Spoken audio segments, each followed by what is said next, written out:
Anton Mussert said he was a patriot.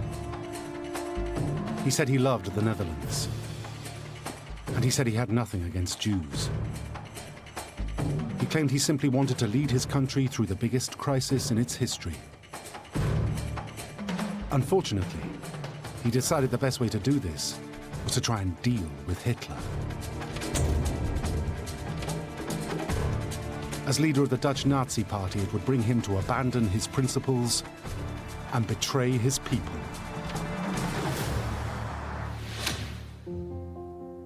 Because of his actions, the Dutch suffered a famine on a terrible scale. And as a result of his collaboration, the Jews in his country were systematically and ruthlessly murdered. The Dutch just still don't want to admit, really, that a lot of them did things which were wrong. I just didn't know, really, until much later, how bad they were, some of them. So why did Anton Mussert choose to side with the Nazis? Was he simply weak, naive, a dupe for Hitler? Or was he just an evil and pernicious collaborator?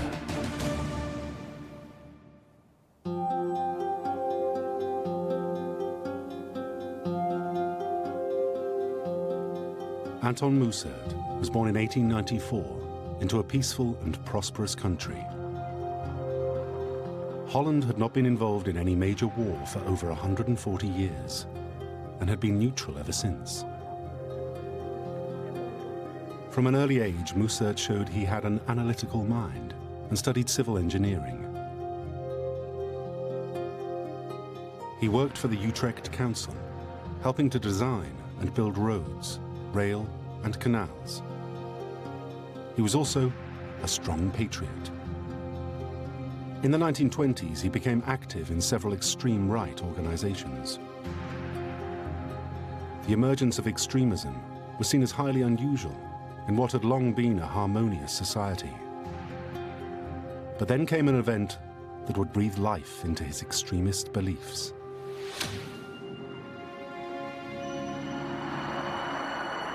In 1929, banks and stock markets in New York crashed.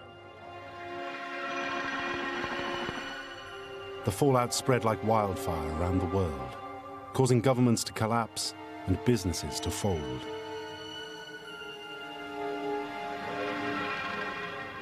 Thousands lost their jobs and began to starve. The economic depression was deeper and longer in the Netherlands than anywhere else in Europe, in part due to disastrous decisions by the Dutch government.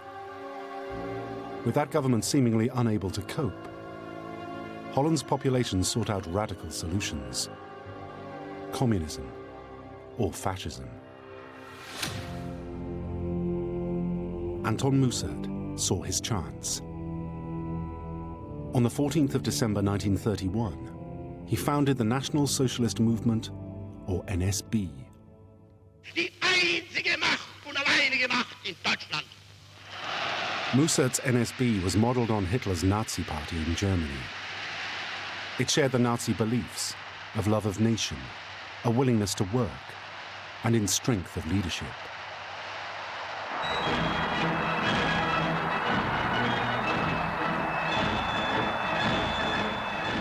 As Hitler was soon to be the Führer, or leader of Germany, Mussert wanted to be the Führer or de Leyder of Holland. Hitler had his brown-shirted thugs to reinforce his message. Mussert formed his own strong-arm squad, called the Mussert Guard. But the NSB had two key differences from the Nazis. It tolerated religion, and it was not anti-Semitic. Mussert even declared, "Every good Dutch Jew is welcome in our party." As the Great Depression sank deeper, Mussert sold himself as the savior of Holland. And he appeared to be hugely popular, addressing record crowds. Fear of communism was what drove most to the party. Mussert or Moscow became the NSB battle cry. The party membership grew quickly to over 6,000. Just 5 years after its formation, Mussert's NSB was such a success, it caught the attention of Hitler himself.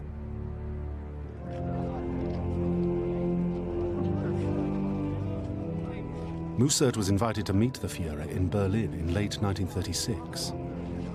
There he pledged his future cooperation in the fight against communism.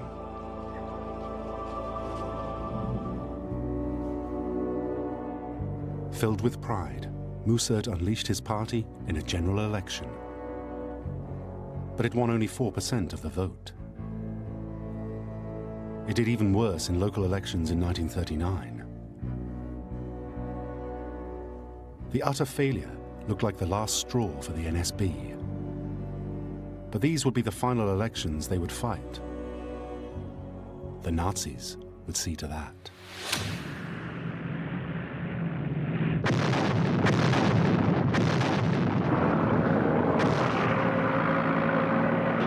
In September 1939, Germany invaded Poland.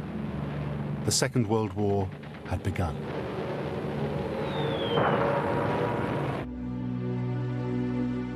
Mussert thought his time had come. Seizing the moment, the NSB leader made contact with German military intelligence, the Abwehr, to discuss the Nazi annexation of Holland. He agreed to embark on a secret plot to kidnap the Dutch Queen, Wilhelmina. The man who claimed to be a staunch patriot was plotting an act of high treason. It would be the first of many betrayals of his people. But the plot was discovered, and several NSB members were arrested, though Mussert himself escaped and fled into hiding. But he wouldn't have to stay there for long.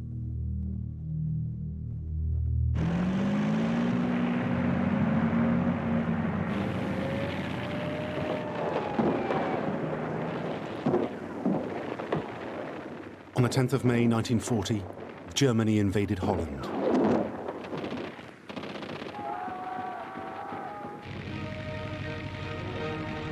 Hitler's Blitzkrieg, or Lightning War, took the Dutch completely by surprise. 16,500 airborne troops were parachuted into the country.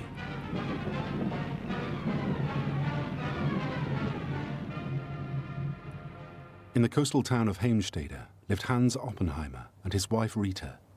They had 3 children. The Oppenheimers were German Jews who had traveled to Holland via England in search of a better life. 9-year-old Rudy had no idea what lay in store for his family. The Dutch were, of course, shooting at the planes. You could see these little puffs. In the end, you could see them hitting them. Those planes were burning, spiraling out of control, then sort of making a pirouette and dropping in the meadows which surrounded Heemstede. So with my friends, we cycled there to have a look at this, and we managed to get into the meadows and see all this junk lying there, really. We collected souvenirs, took it back to school, and had a great time. We swapped it. The Germans made rapid progress, but faced pockets of stiff resistance, particularly in the city of The Hague and outside the port of Rotterdam.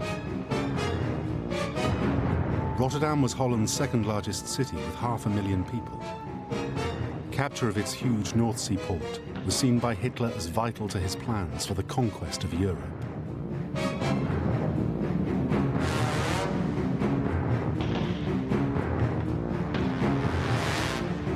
On the 14th of May, the Germans served the Dutch commanders in Rotterdam with an ultimatum: surrender or be destroyed.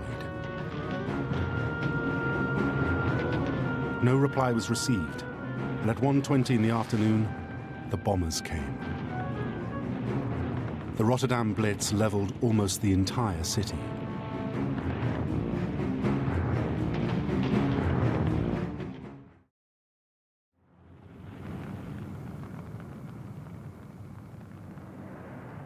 "25,000 homes were destroyed. 80,000 were made homeless.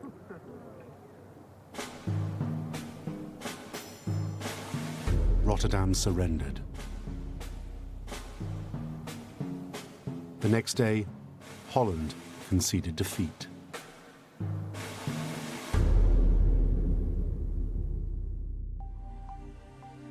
Despite being married to a German prince, Dutch Queen Wilhelmina, fearing for her life, fled to London. After a heroic struggle, my nation that has attempted everything to maintain peace is being overpowered by sheer superiority of force. But morally, we can never be conquered. Our spirit will remain unbroken because our conscience is clear.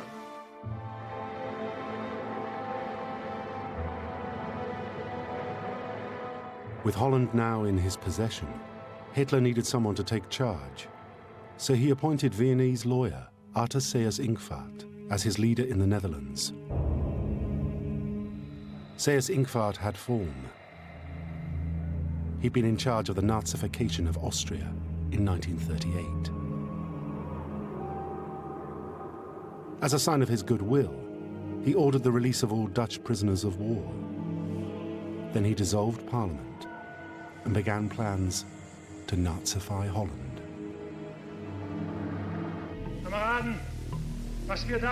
He addressed the Dutch people on the 29th of May, calling for cooperation of two Germanic peoples of the same blood. His aim was to unite the Dutch behind the Nazis. He then made overtures to the NSB. Anton Mussert came out of hiding and gathered his NSB supporters together. If Mussert was not actually prime minister, he was at least now the most powerful Dutch politician remaining in the country. Grabbing this opportunity, Mussert presented Seyss-Inquart with a bold plan. He suggested taking over Queen Wilhelmina's vacant role as head of state to become de Leyder of Holland. Seyss-Inquart treated the idea with courtesy, and Mussert was invited to meet Hitler on the 23rd of September 1940. Mussert presented the Führer with a plan to create a League of Germanic peoples in Europe. This so-called Nordic Federation would have Hitler as its leader, but individual countries would also have separate leaders.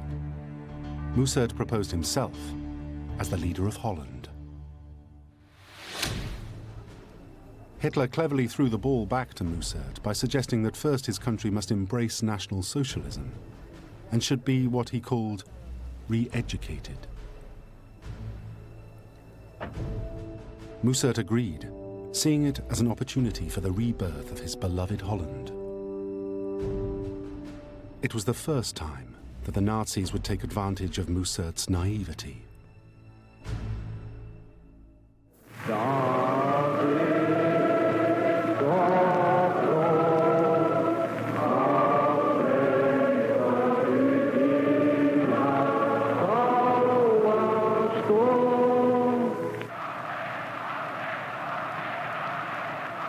Mussert held a series of NSB rallies asking the Dutch people to follow him. He told them he would be their leader and promised them a safer, stronger Holland. The Dutch people, my people, and I repeat the words of their hopes, to knock on Hitler's door and ask for a place in the new Europe. A Europe controlled by Hitler and Mussolini, a place according to their virtues and their abilities.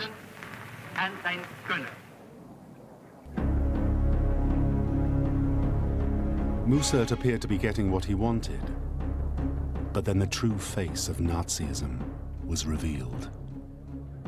The Germans started to turn on Dutch Jews.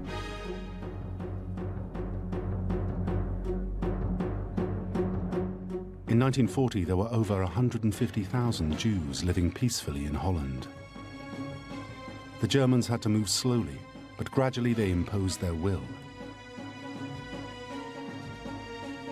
They began by issuing the entire population with identity cards detailing their racial background. Then all Jews were dismissed from government jobs and banned from public places. We couldn't use public transport anymore. We couldn't buy in normal shops. We had to buy in the Jewish shops, which would only open for 2 hours a day. We also had a curfew. It was pretty rotten, be a Jew, really. The worst, I suppose, was being home, to have to be in your flat at 8 o'clock in the evening in the summer.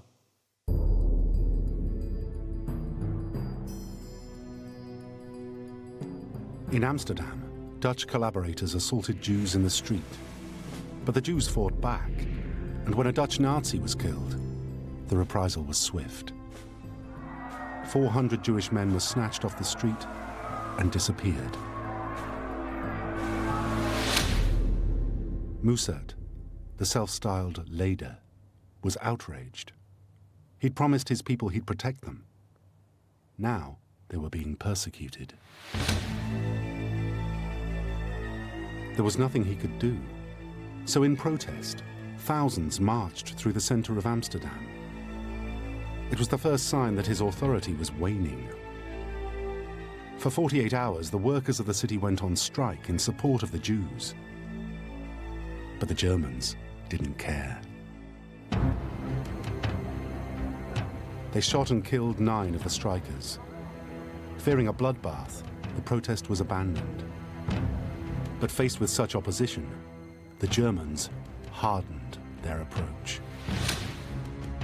They sealed off the Jewish quarter of Amsterdam, turning it into a ghetto. Within just a few months, Mussert's promise to protect his people was already ringing hollow. But his promise to re-educate his country was also ringing hollow to the Nazis. They thought the demonstrations showed that Mussert lacked the stomach for a fight. So Seyss-Inquart began to undermine Mussert by favoring other NSB members. The head of the Netherlands Bank was Rost van Tongeren. He was a supporter of Nazification, even wishing to see the Dutch language replaced with German. He was an unpredictable, rabid anti-Semite, and he frightened even Mussert. Seyss-Inquart now appointed van Tongeren as a co-leader of the NSB. With his position as NSB leader under threat, Mussert changed his moderate view on Jews. He agreed to expel Jews from the NSB and then launched a Jews Not Wanted campaign. It was yet another betrayal of his people. His dangerous game with the Nazis had taken a new, darker direction. And then came an opportunity to ingratiate himself with Hitler once again.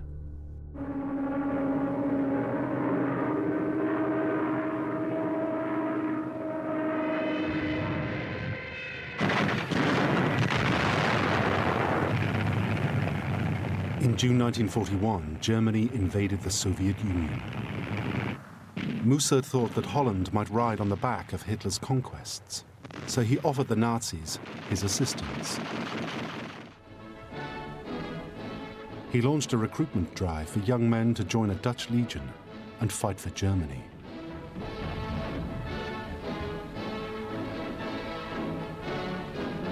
Auf dem Marsch zum Bahnhof. The legion was first sent to Germany for training. Then almost 3,000 were ordered to the Eastern Front at Stalingrad. They fought with courage and distinction, but suffered terrible losses. It would cause deep resentment in Holland.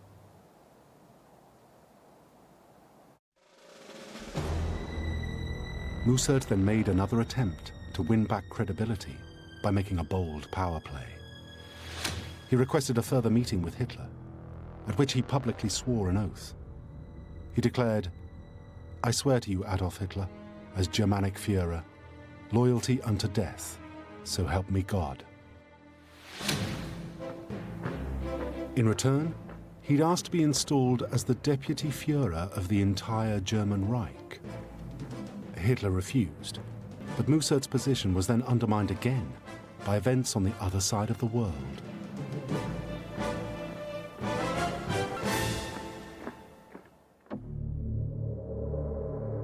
The Dutch East Indies colony, modern-day Indonesia, was the jewel in the Dutch imperial crown.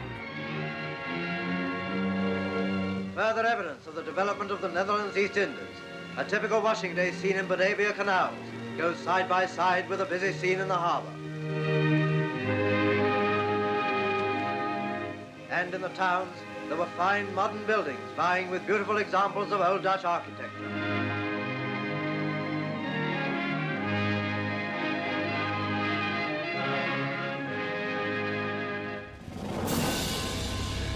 The Dutch East Indies was also a huge producer of oil. Japan, the Nazis' allies, had no oil of its own, and it was just waiting for an excuse to invade.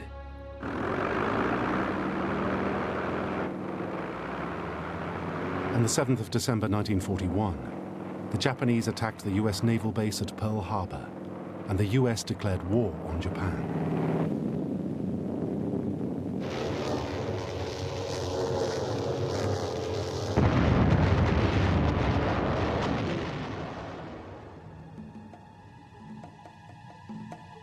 In response, Queen Wilhelmina also declared war on Japan. This gave the Japanese the excuse they needed. 9 days later, Japanese forces invaded the Dutch East Indies.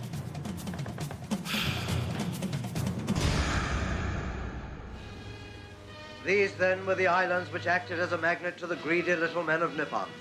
And with the fall of Singapore, they advanced swiftly upon Java and Sumatra. The Dutch rose up and set the country's oil stores ablaze to prevent the Japanese getting their hands on them. But it was hopeless. By March 1942, the Japanese had overrun the islands. 2,000 Dutch were killed and 60,000 captured.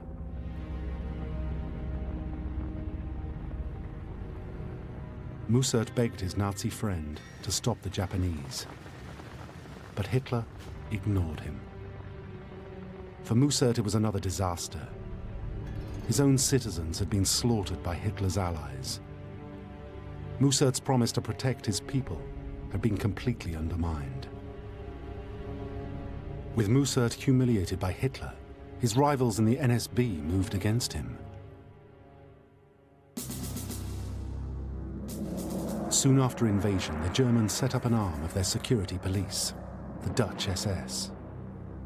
It even incorporated the Mussert Guard. Its head, one of Mussert's principal lieutenants, was Hendrik Feldmayer. Now, under pressure from the Nazis, Feldmayer demanded his men take their future orders from Hitler. Mussert reluctantly agreed. So on the 17th of May 1942, 600 Dutch SS swore an oath of allegiance not to Holland, but Hitler. It was even renamed the Germanic SS in the Netherlands, and soon they would become involved in the Nazis' most terrible crime.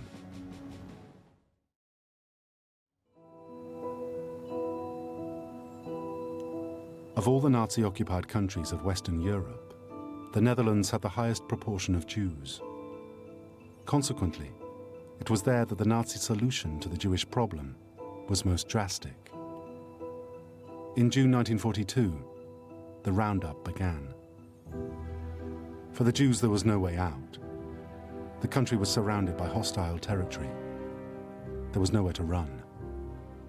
They were trapped. Before we moved to Amsterdam in April '42, they introduced this Jewish star. You know, I had to wear a Jewish star. And here you can see one of my stars, which I wore. The star always had to be visible on the left-hand side, so you had lots of them. You had one on your coat, one on your blazer, one on your pullover, one on your shirt. Whenever you took anything off, it was still visible. But we didn't mind really wearing them at the time, because I recall we had the craze in those days that kids liked wearing as many badges as possible. Of course, 10-year-old Rudi Oppenheimer had no idea that the star was a way for the Nazis to identify their victims. Most of the rounding up of Jews was carried out by the Dutch SS. That included the old Muset Guard.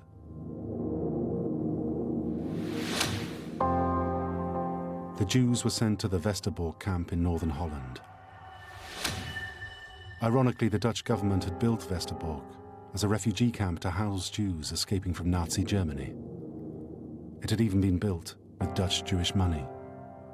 It now became the main route to extermination.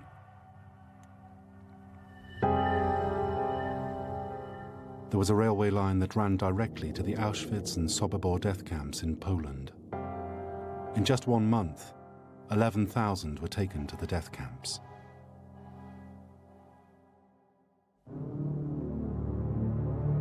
The rounding up and the transportations took place with Musert's knowledge.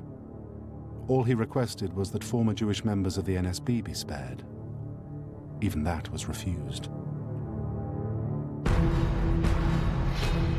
Rounding up Jews was a lucrative business. One Dutch group, the Henneke column, took full advantage.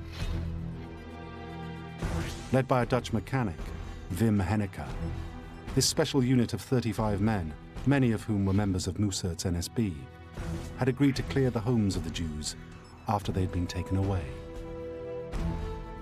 As in all other occupied countries in Europe, the furniture, clothes, and possessions of the Jews were stolen and redistributed in Germany. The Henneke column would invoice for their work, and it didn't take them long to realize how to make even more money. They would become bounty hunters. For each Jew they captured and turned in, Wim Henneke and his men received 7.5 guilders from the Nazis, equivalent to about £30 at the time. These are actual receipts given to Wim Henneke for the delivery of Jews. This is for a single Jew, date of birth 4th of August 1897. The second is for a family of 5 Jews in 1943. The total received 37 guilders and 50 cents. The Henneke column were at their most active throughout 1942 and 1943, and it's thought they arrested between 8,000 and 9,000 Jews, including children. There is no record of Musert doing anything to stop them. But the Dutch fought back. They began hiding Jews from the Nazis. The scheme was nicknamed the Onderdike, or underdiving movement. An estimated 25,000 Jews were hidden during the war. Most famously Anne Frank, whose diary of her experience would become one of the most read books of all time. The Schwab family from Amsterdam managed to hide until the end of the war above a nightclub called the Alcazar.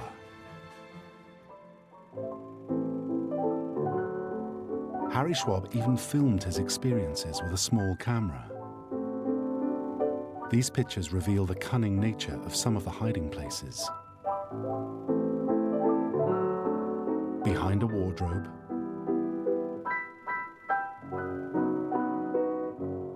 under the stairs, or other secret compartments.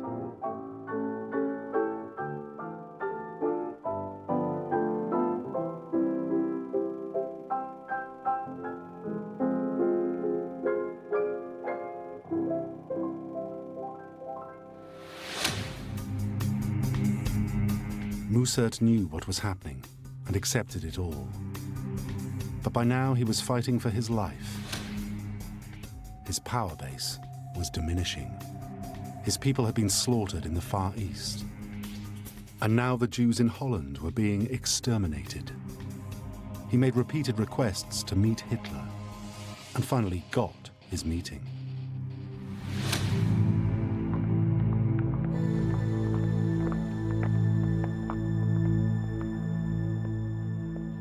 Yet again, Hitler declined Musert's idea to establish his Nordic Federation.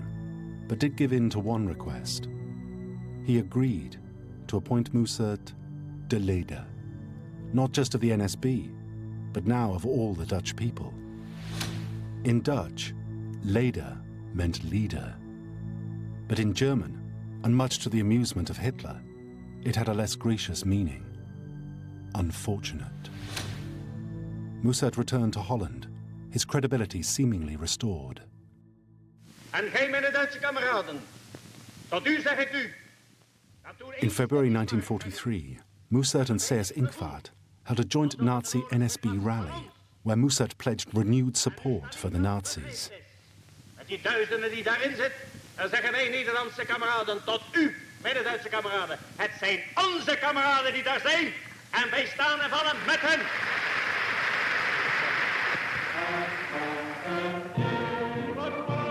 In reality, Mussert's new position was just a sham. As de Leider, he'd have no political power. He would just be a consultant.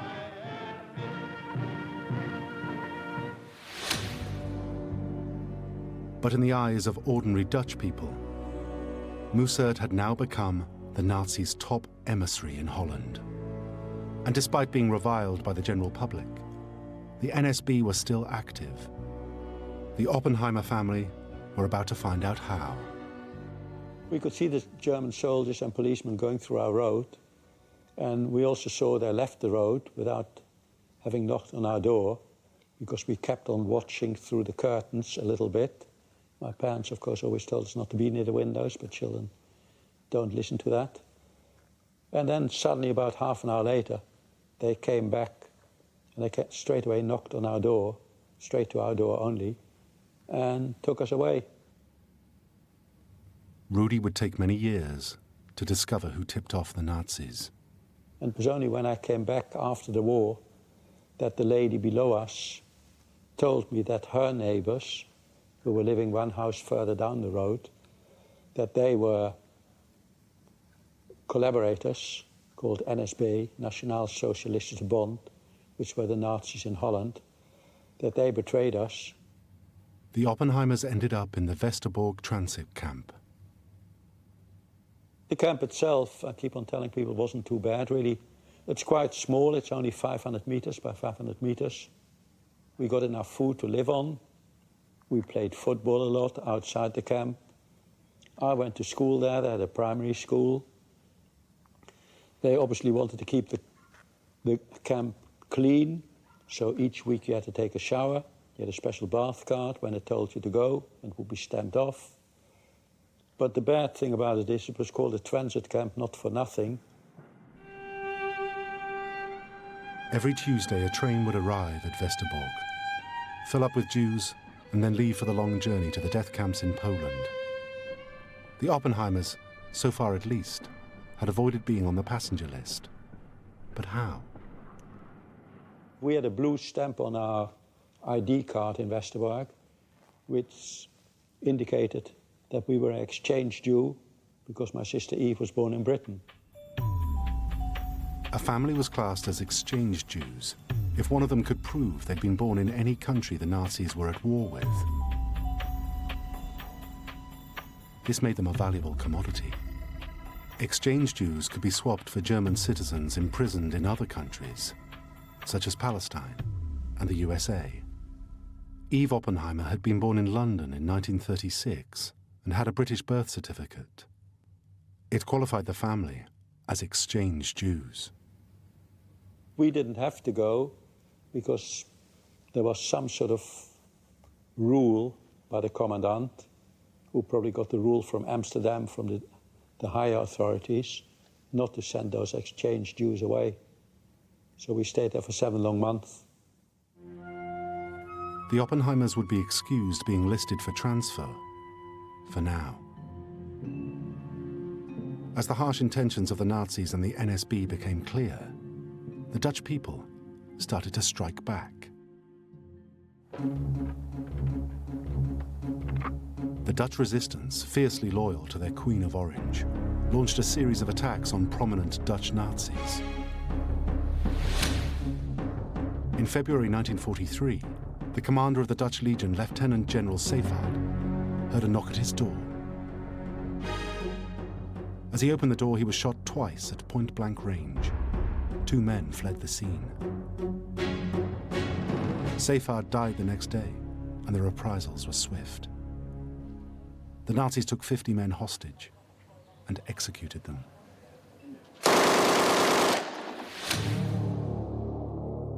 Faced with more resistance, the Dutch SS leader Hendrik Veldmayer embarked on Operation Silver Fur.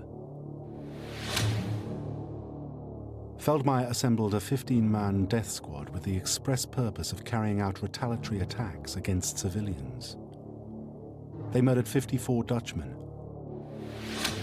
including the highly regarded political writer A.M. de Jong. Mussert was horrified. He bitterly opposed their actions and expelled Veldmayer from the NSB. He then demanded a further meeting with the Führer. But by now, Hitler had other things on his mind.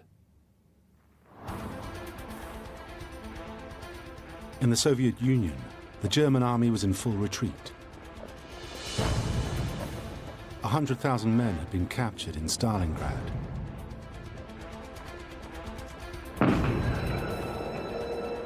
In North Africa, the British and American forces had Rommel's Afrika Korps surrounded.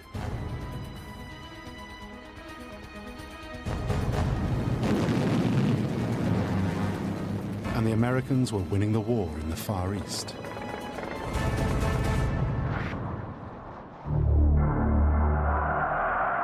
Hitler ordered the redoubling of the war effort. On the 18th of February, head of Nazi propaganda, Joseph Goebbels, called for total war.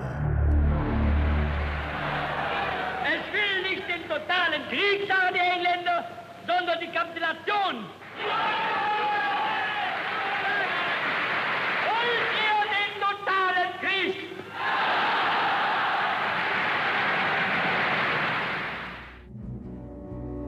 The Nazis ordered all Dutch soldiers whom they'd captured in 1940 to switch sides and report for duty in the Dutch Legion. Dutch workers responded by downing tools again and refusing to work for the Third Reich. This unprecedented strike led to the deaths of 80 by firing squad.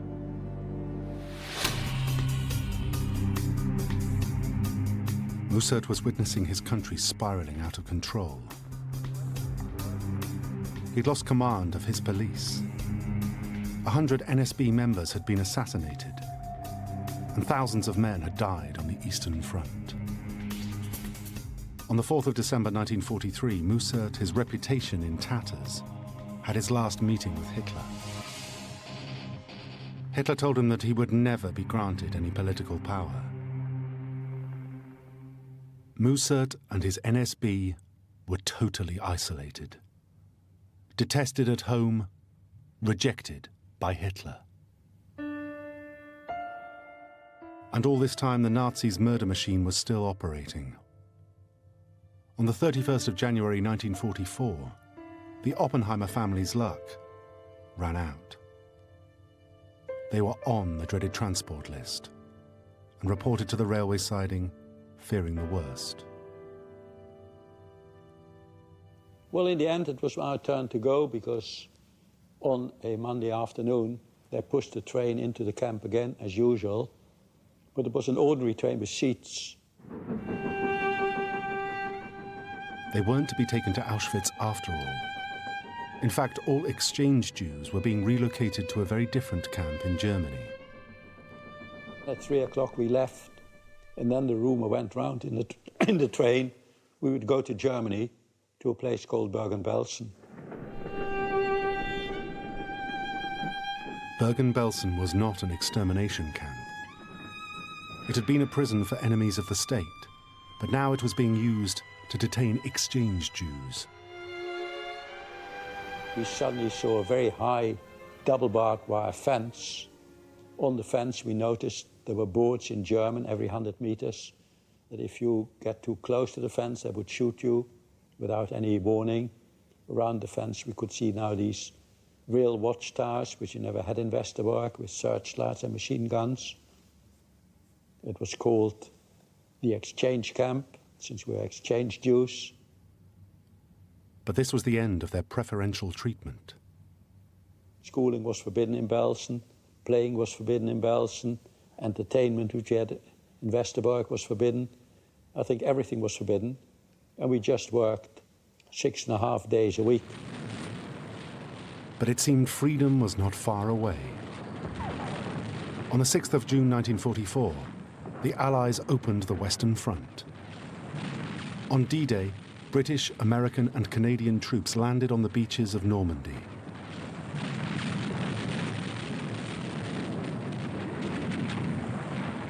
With them, a 1,500-strong brigade made up of Dutch soldiers who'd fled Holland in 1940.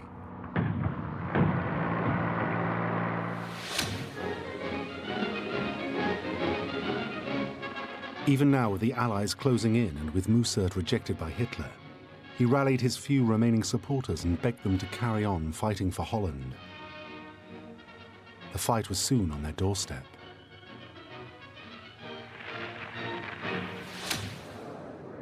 On the 13th of September, the first Dutch city, Maastricht, in the south of the country, was liberated by the Americans. And when BBC Radio Orangi prematurely reported the liberation of the southern town of Breda, thousands of NSB members fled to Germany. But Mussert stayed to face the music.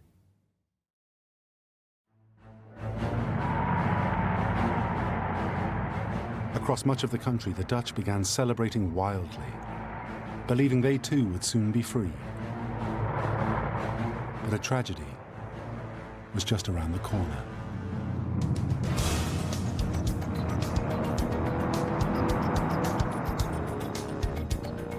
Just 4 days later, Operation Market Garden was launched by the Allies. The plan was to grab key bridges across the rivers Meuse and Rhine and cut off the Ruhr, the German industrial heartland. Over 40,000 airborne troops were dropped, and the bridges at Nijmegen and Eindhoven were taken.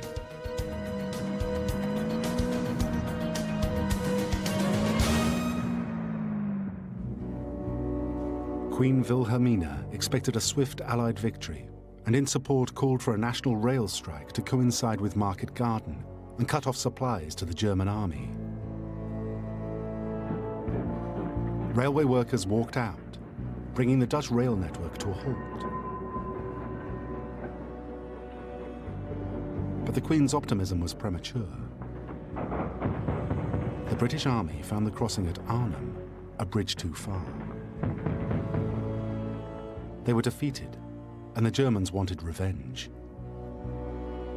They cut off supplies of coal, gas, electricity, food, and water. Shops ran out of food. Stoves and fires burnt out. The Dutch scavenged what they could. It marked the beginning of one of the worst human tragedies of the war. As the Allies counterattacked, the retreating Germans blew up dikes, holding back the North Sea. Fearing the whole of Holland might be flooded, the Allies held back their final assault.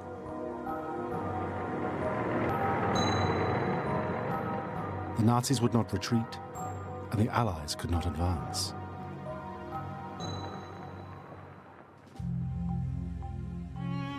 The stalemate left the Dutch in the west of Holland cut off, freezing and starving. The Dutch would later brand the coming months the Hunger Winter. This famine claimed the lives of 16,000, who died of starvation and the cold.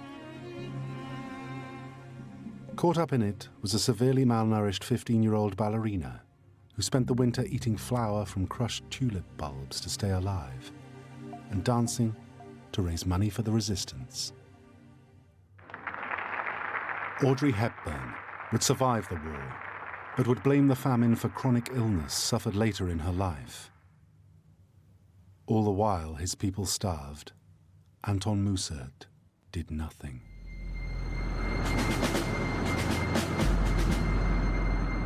Eventually, it was the Allies who brought an end to their suffering.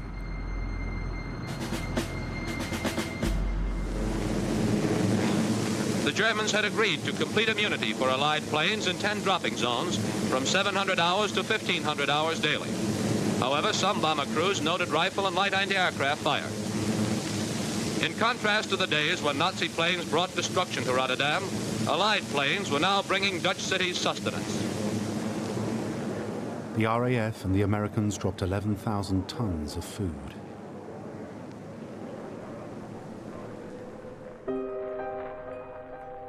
But conditions remained desperate for the Oppenheimer family inside the Bergen-Belsen concentration camp in Germany. Typhus had broken out, claiming the life of 15-year-old Anne Frank. The Germans decided to bring the first survivors from Auschwitz to Bergen-Belsen, and more of those people came, and our camp became now overcrowded. We got lice, we got typhus, and now, of course, all these weak people started to die. Now my mum got ill, and she was put in a hospital barrack. But of course, by that time, there was chaos in the camp. There were no longer doctors or medicine or anything like that. A woman told me and the rest of the family that my mama died. And of course, we were very upset about that. But then a few weeks later, my dad got ill, and he was put in a hospital barrack. And again, we visited him daily. But when we arrived there on the 20th of March, 1945, he was no longer lying in a bunk bed, and the guy who was lying there told me my dad had died. By the spring of 1945, Germany's defeat was inevitable.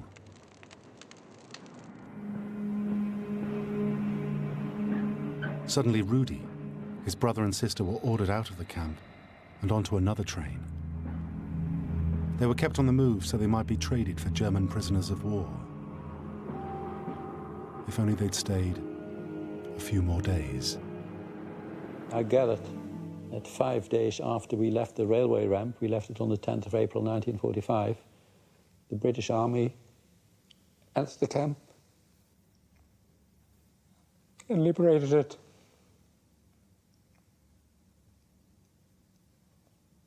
But of course I wasn't there anymore. From every corner of Europe, German troops are making the long trek back to the remains of their Third Reich. This contingent marches through Holland, whose people have felt the full weight of the Nazi jackboot.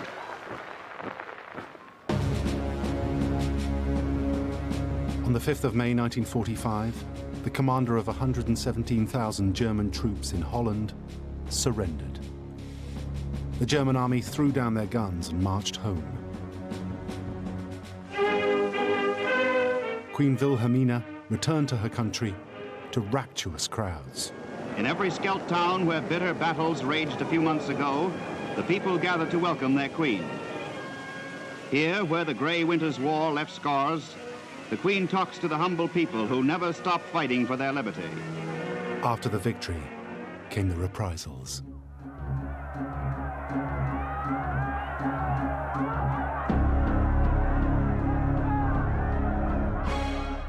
In Holland, over 120,000 were arrested for collaborating with the Nazis.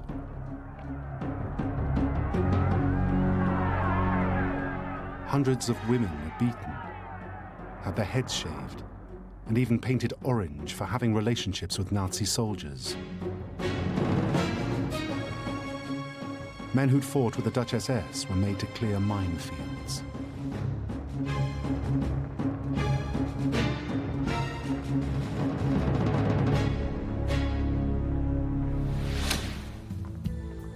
Anton Mussert was arrested on the 7th of May and charged with high treason. He was brought to a special court for trial at The Hague in November. And after just 2 days was found guilty and sentenced to death. Having lost an appeal, Mussert begged the Queen for clemency. She refused, and exactly a year to the day after his arrest, he was executed by firing squad. So what are we to make of Anton Mussert, the Dutch collaborator? As his country was invaded and its leaders fled, his defense was that he alone could be trusted to shield his people from the horrors of war. He promised to protect the Dutch, but he sent thousands of young men to their deaths fighting for the Nazis and was powerless to stop the slaughter in the Dutch East Indies. And having once openly embraced the Jews and their culture, he stood by as 107,000 of them were exterminated by the Nazis.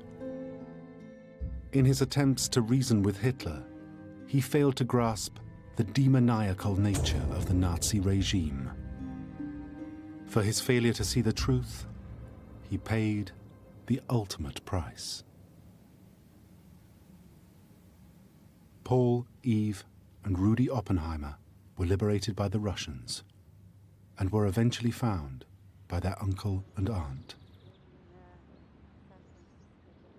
Had Eve Oppenheimer not been born in Britain and qualified her family as exchange Jews, it's more than likely all would have been gassed.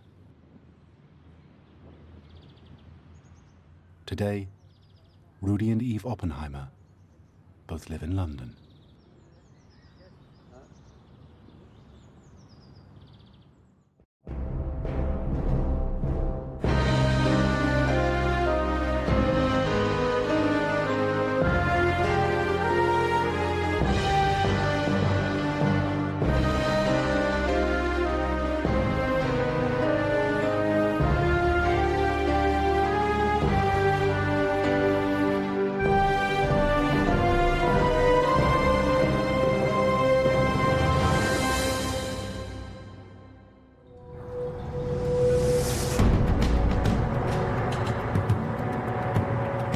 The story of Greece during the Nazi occupation is one of unthinkable suffering for its people. It was a time of terrible human sacrifice, heroic resistance, and collaboration. At the heart of the story was one man, Jonas Rallis, who led a puppet government installed by Adolf Hitler to do the Nazis' bidding. Rallis claimed he worked with the Nazis for one all-important reason: to prevent Greece from falling into the hands of communists. He even set up a brutal terror group, known as the Security Battalions, to hunt the communists down.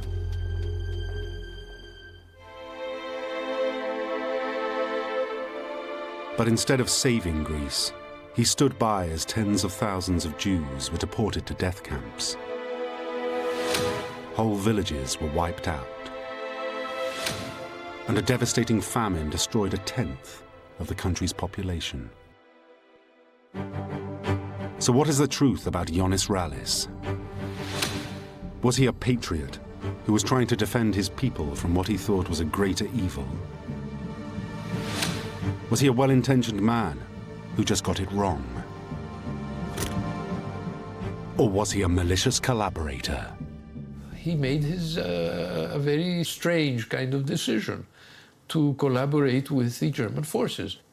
He was an anti-communist to the point of collaboration.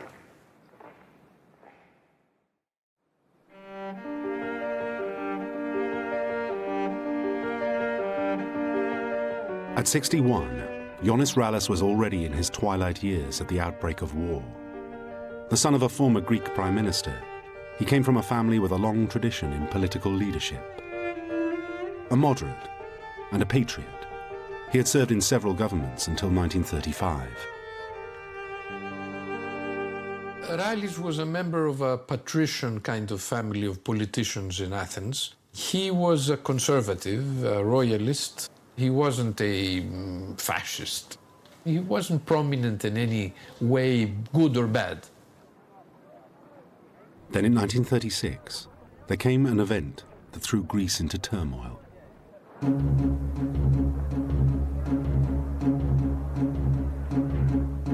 The country fell into a state of chaos following a general election. The Communist Party was on the rise, threatening the stability of the king, George II, and the government. So the king ignored the election and turned to a man who he thought could beat down the communists, Ioannis Metaxas. A former minister of war, Metaxas modeled himself on Benito Mussolini, the dictator of Italy. Arriverà al benessere, alla potenza e alla gloria. Mussolini's fascist party and its armed militia, the Black Shirts, had already clashed with the communists in Italy and had successfully defeated them. Inspired by this, Metaxas now introduced the fascist salute and a Mussolini-style national youth movement. He made it quite clear that his would be a staunchly anti-communist dictatorship. He swiftly declared a state of emergency and closed down the Greek parliament and pronounced himself dictator. Rallis, who had once been a political ally of Metaxas, opposed this lurch towards fascism. At this stage, there was no inkling that this was a man who would ever collaborate with the Nazis.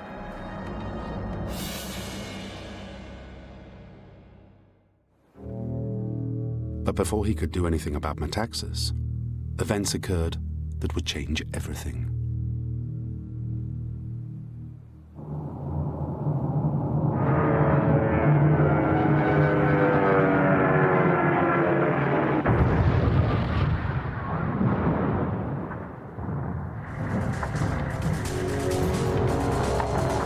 In September 1939, World War II began.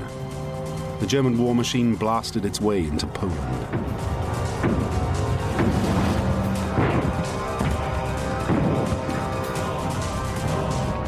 For the people of Greece, miles from the conflict, this must have seemed another world away.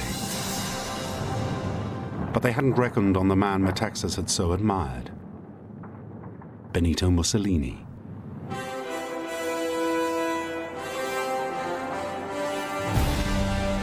Although seen as a figure of fun today, he didn't seem that way back in 1939. He had one of the largest armies and navies in Europe. And he also had a plan to recreate the old Roman Empire, an empire that included Greece. Ha valicato le onde dei secoli e la serie delle generazioni. Vai agli inermi!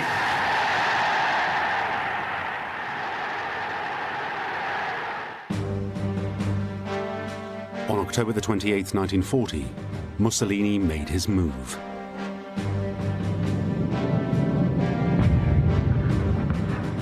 Italian troops invaded Greece, attacking the north of the country from Albania. Metaxas was horrified at his hero's betrayal. He rejected an ultimatum that the Italians be allowed in to take over the country. But as the invasion got underway, Mussolini had not counted on the Greek army.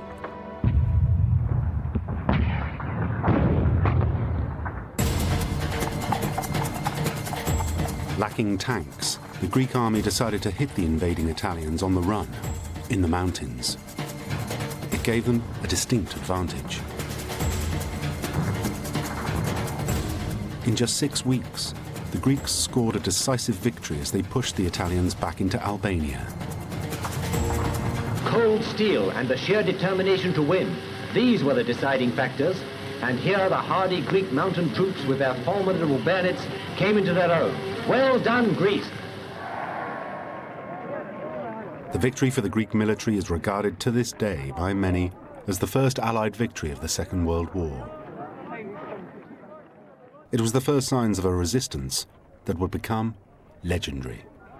Poor Mussolini has got just a teeny suspicion he's made a mistake, saying the Mediterranean was an Italian lake. What a surprise for the Duce he can't put it over the Greeks. To this day, the Greek rejection of the Italians' demands is still celebrated as a national holiday every year. Then in November 1940, the Royal Navy arrived in Greece bringing hundreds of British troops to support the Greek army. A declaration by the British government made a year earlier stated that in the event of a threat to Greek independence, His Majesty's government would feel themselves bound at once to lend the Greek government all the support in their power. at first the British could only send a small force. Metaxas was keen to try and preserve his neutrality and not provoke Hitler.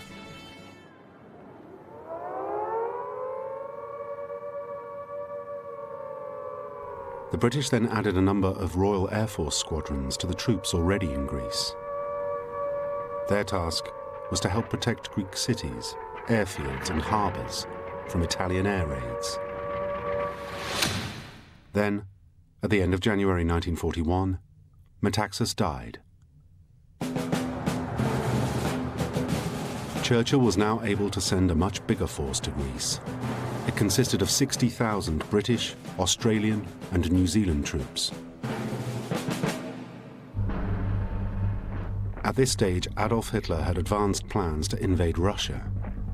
But having just seen his ally Mussolini humiliated, he decided to act. Why did the Germans decide to invade Greece in spite of their plan to invade Russia or the Soviet Union at the time? Mainly because they were afraid of British aircraft stationed in Greece, that the Brits might and would most definitely bomb the oil fields of Romania, where the German forces had planned to refuel during their attack on the eastern part of the Soviet Union. I think that was the major reason. On April 6, 1941, German forces launched a blitzkrieg on Greece.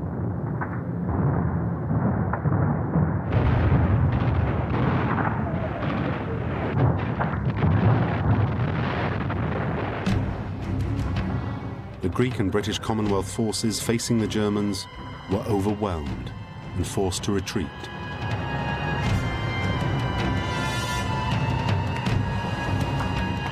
Battered by constant air attacks and with the Germans hard on their heels, the Allied troops retreated to Greek ports to await evacuation. Before leaving, they destroyed as much of their equipment as they could. The majority managed to avoid capture, thanks to the Royal Navy.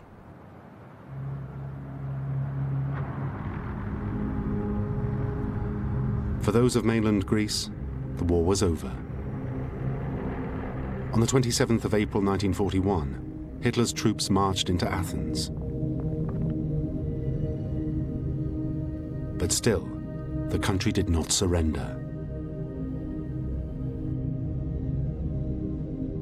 Crete, a tactically important island in the Mediterranean, held out. Tens of thousands of Greek and Allied troops were stationed there. So Hitler ordered Operation Mercury, the largest airborne operation yet mounted.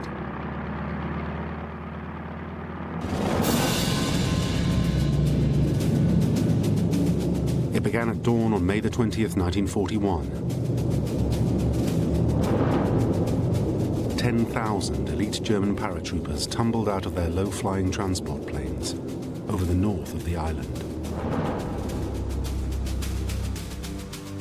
Their key objective was the airfield at Malmö, but they met stubborn resistance.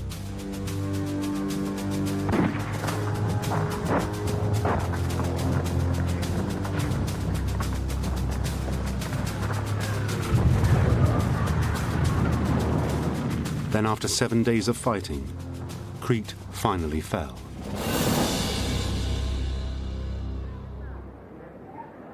"10,000 Allied prisoners were taken, together with all their heavy weapons. The Germans too had suffered heavy losses, more than 3,000 paratroopers dead or missing. As a German general said, Crete had become the graveyard of the German paratroopers, and a disastrous victory. It was a bloody mess. They lost most of their forces there, mainly because the Brits and the natives fought tooth and nail to keep the island. The native Cretans who used all kinds of weapons, including pitchforks, waited for the Germans when they landed and they slaughtered them.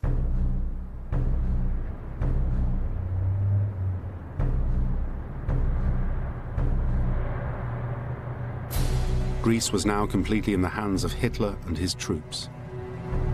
Its government had fled, and the Allies had withdrawn.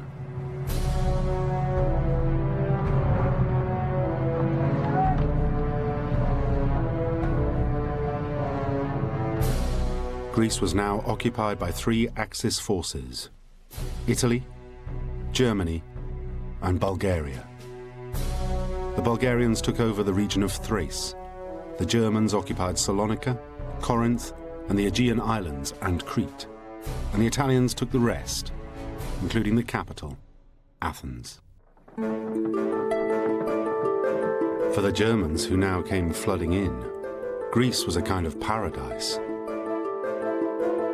Many whiled away their time sightseeing.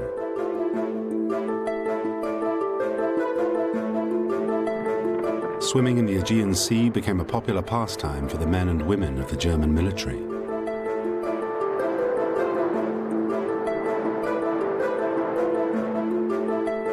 But the Germans also had a problem. They now had a country of 8 million people to run. With Germany fighting Britain in the west and about to invade Russia, they simply didn't have the manpower to rule Greece themselves. They needed a puppet government, manned by Greeks, who would do their bidding. Ioannis Rallis now watched as the first of a series of collaborationist governments was set up.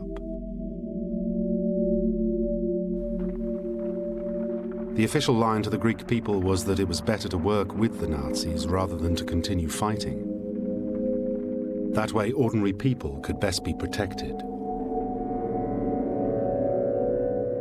But it was a claim that soon rung very hollow indeed.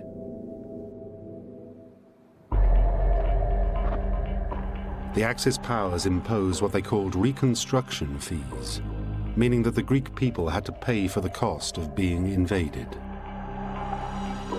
As the Greek coffers were very low, the Nazis took payment in the form of crops and goods. Food and materials that should have been feeding and clothing Greek men, women, and children.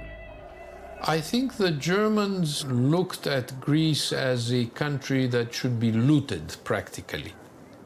They tried to extract as much as they could out of this country, and mainly they looted foodstuff, and therefore deprived the population from basic foodstuff. The lack of food was made even worse by the Allies. They were blockading Greece to starve out the Axis forces. The result became known as the Great Famine.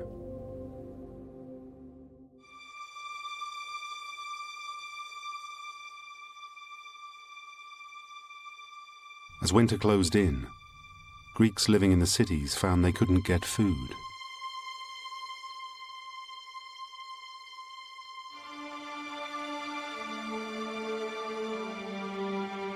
People were reduced to scavenging in bomb sites for anything to eat. The winter of 1942 was absolutely disastrous. People just dropped in the streets. I remember my parents were telling me that they went to church one day and the church had this strange odor. And they realized that bodies were being stacked into the church and in a decaying state of affairs. And this was commonplace. It happened every day, practically, that winter. Something in the vicinity of 400,000 or maybe 500,000 dead was incurred because of lack of food.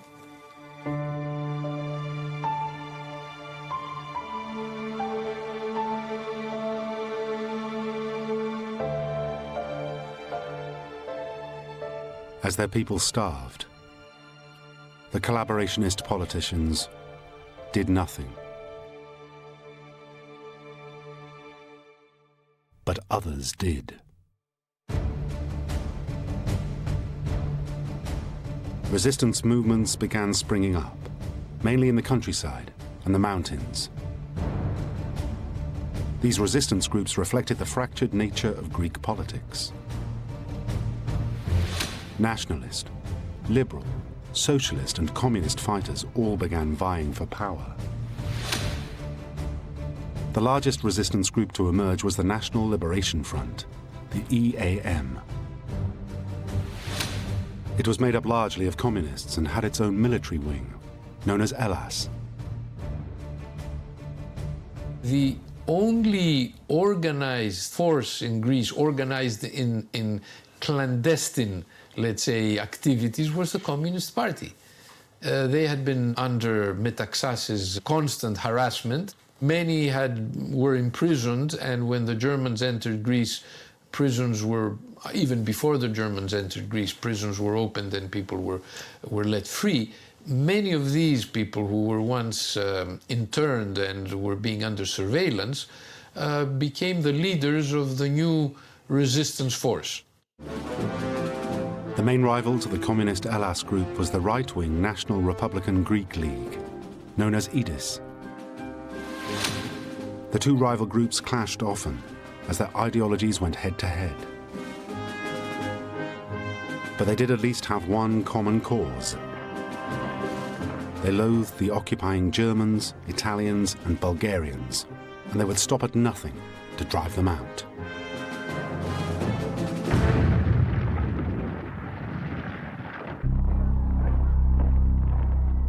One way to strike a blow against the Axis forces was to attack their supply lines.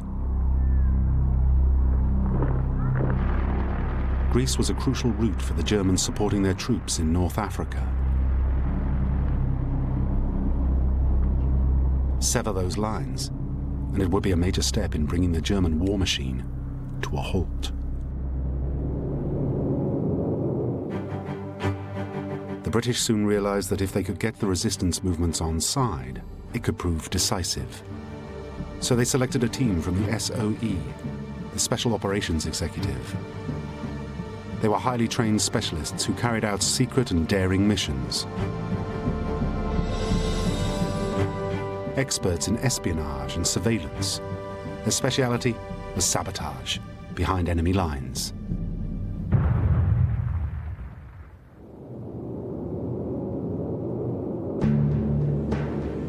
On the night of November the 25th, 1942, an SOE unit was parachuted into Greece.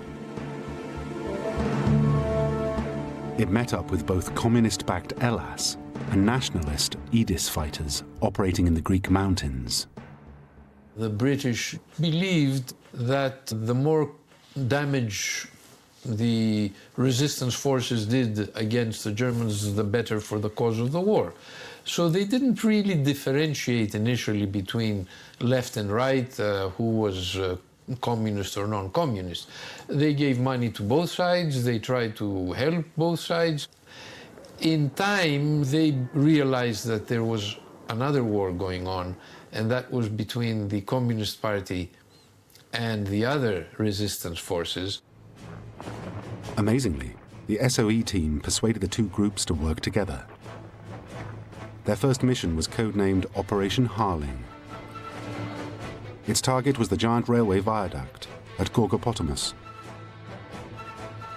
The bridge was part of a major supply line linking Thessalonica in the north and Athens in the south.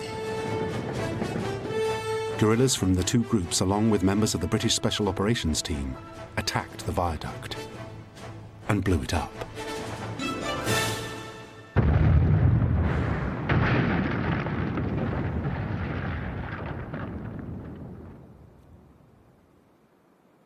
The mission was a spectacular success.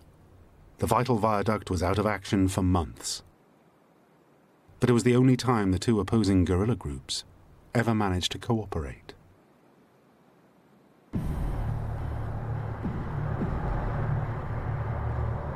Italian and German troops were now sent out to put down the resistance. Their methods were vicious. For any Greek fighters who were caught, there could only be one outcome.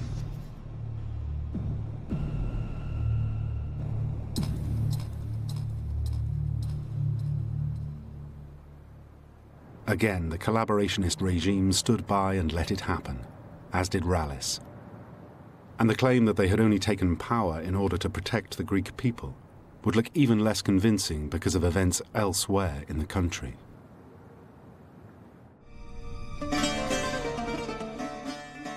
The city of Thessalonica had one of the most vibrant Jewish communities in Europe. There were 50,000 Sephardic Jews living in the city at the outbreak of World War II. For years, they had lived peacefully side by side with Greek Christians.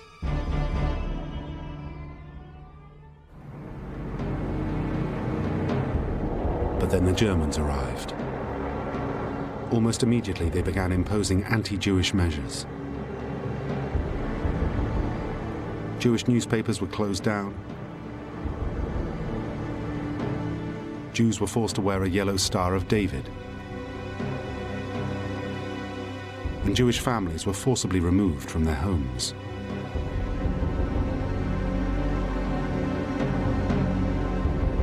All the while, the collaborationist government did nothing to help them.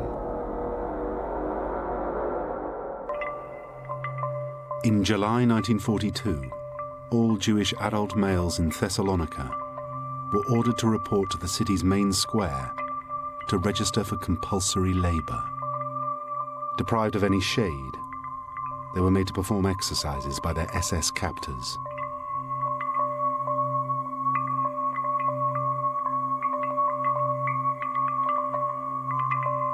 Any Jews unable to do the exercises were insulted and beaten.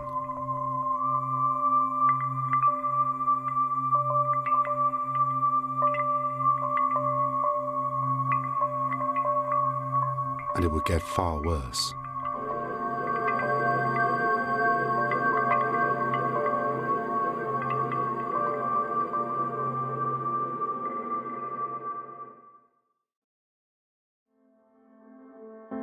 In December 1942, the main Jewish cemetery in Thessalonica was destroyed.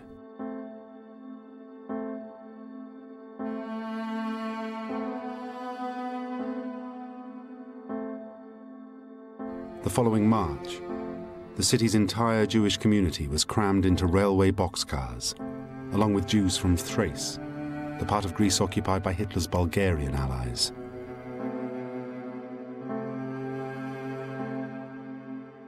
A total of 60,000 men, women, and children were then sent in terrible conditions to Poland.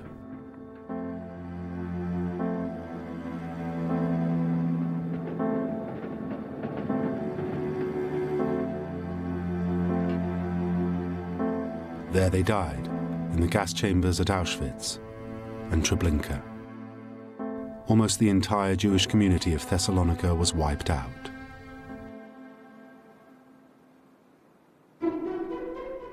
While the collaborationist ministers were guilty mainly of doing nothing, soon they and Rallis would become actively implicated in Nazi crimes.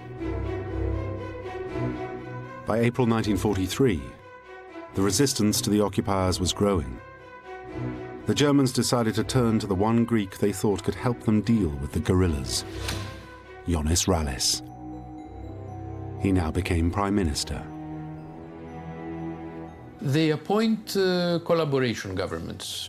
The third was under Ioannis Rallis, a politician of the royalist variety, the populist or People's Party variety, who understood very well that the war was more or less ending at the expense of Germany, but he feared the takeover by the communist-led resistance forces. So his major, I think, concern was to prepare Greece for the post-war state of affairs. But he was nevertheless in cahoots with the Germans.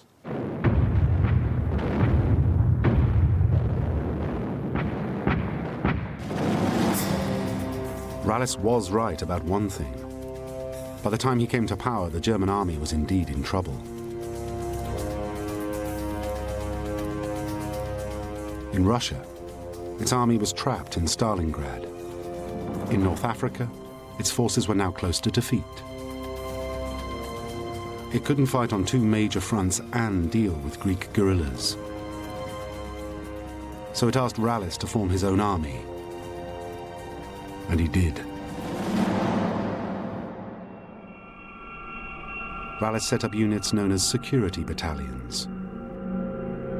The security battalions were mostly thugs that would brutalize people who were considered friends or left-leaning people, or friends of the Communist Party, or simply disinterested in giving information, or shirked from giving information against their fellow citizens. So they were not well liked by the population, obviously. Armed and trained by the Nazis, the mission of the security battalions was to liquidate the resistance groups in the Greek countryside.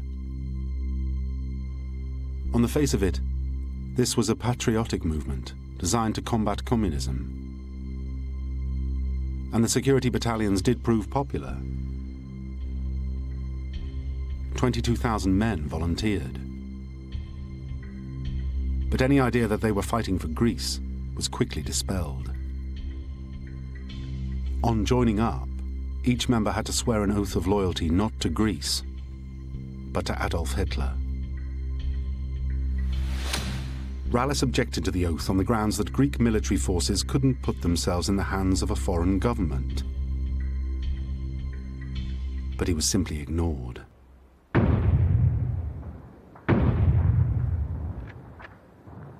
By the time Rallis became prime minister, the communist-dominated Hellas had already gained control of a third of the country. Rallis was now in the bizarre position of being a Greek patriot, providing Greek soldiers to attack Greek freedom fighters.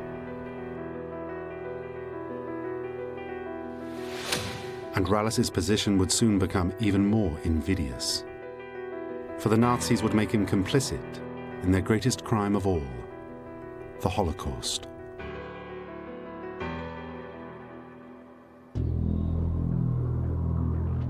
In 1943, the Jewish community in the capital city of Athens suddenly came under threat, right on Rallis's doorstep.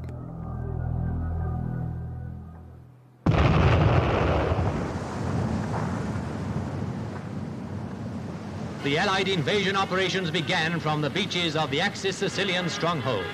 Operations which are now nearing completion, which resulted in the downfall of Benito Mussolini, and which will go forward until Italy and then Germany lay down their arms with unconditional surrender. Ironically, it was a series of Allied victories that led to the Germans turning on the Athenian Jews. In the summer of 1943, the Allies had landed in Sicily. They fought their way up through southern Italy, and by September, Mussolini's regime had collapsed. Italy, in effect, now changed sides and joined the Allies.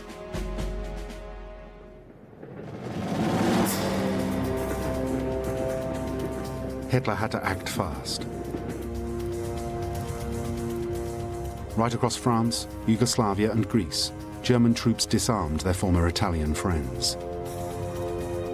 They now seized control of territories that had previously been occupied by the Italians.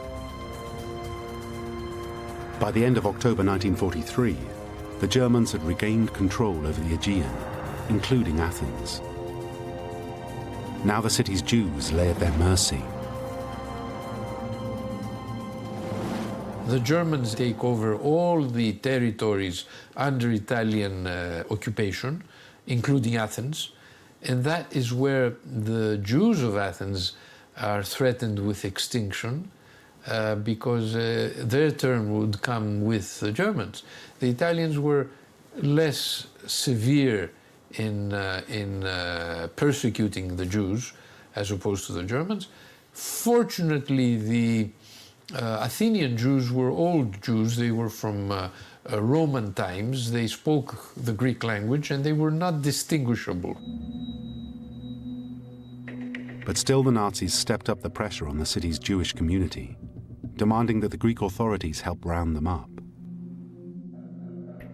Many Greek police officers simply ignored instructions to arrest Jews and turn them over to the Germans. The Archbishop of Athens and Greece, Damaskinos Papandreou, also defied the Nazis. He instructed his priests to get their congregations to rescue Jews. He also sent a strongly worded letter of protest to Prime Minister Rallis and to the Germans. Rallis himself was no anti-Semite, but he was caught in a trap, eager to work with the Nazis to defeat communism.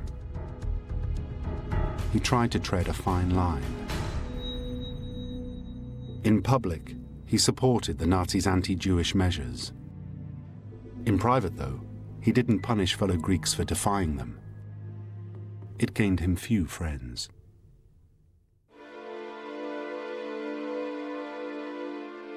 To escape persecution, many Athenian Jews headed for the mountains to join the partisans. Others left the city by boat. Many went into hiding. But by the end of the war, around 800 Athenian Jews had been rounded up and sent to Auschwitz. But it wasn't just the Jewish population which was a target for the German troops that had taken over the areas once occupied by the Italians. The Germans now gave orders to crush the Greek resistance. All armed men are to be shot on the spot. Villages from where shots have been fired or where armed men have been encountered are to be destroyed, and the men of the village are to be shot. The Germans took heavy reprisals. It was their policy to do so. They would kill, let's say, 20, 50 Greeks for one German soldier or officer, even more. So reprisals was in line for any attack against the Germans. If the Germans couldn't find the perpetrators, then they would turn on ordinary villagers. They would be arrested and publicly executed. These reprisals set ordinary Greeks against the resistance. How does one explain to the rest of society that we kill one German and then we have 50 or 20, whatever, Greeks shot for that? Hence, we had many occasions when the Germans practically eradicated villages in order to make them an example, to set an example for other resistance activities.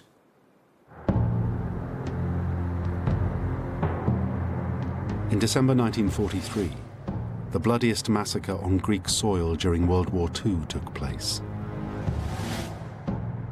After LS forces had killed 81 German soldiers, a German unit was dispatched to the town of Collaborators in the Peloponnese.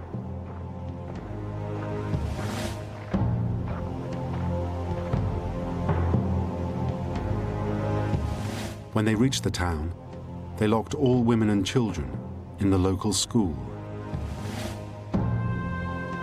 They then ordered all men and boys over 12 to a hill overlooking the village.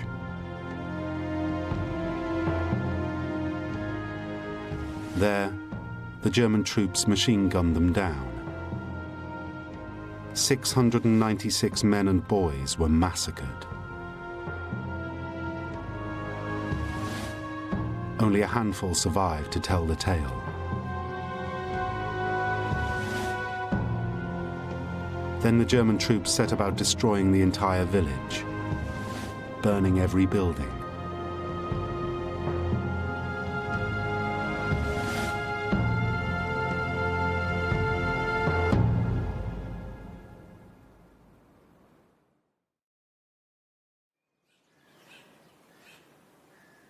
Today in Collaborators, there is a memorial to those who were slaughtered.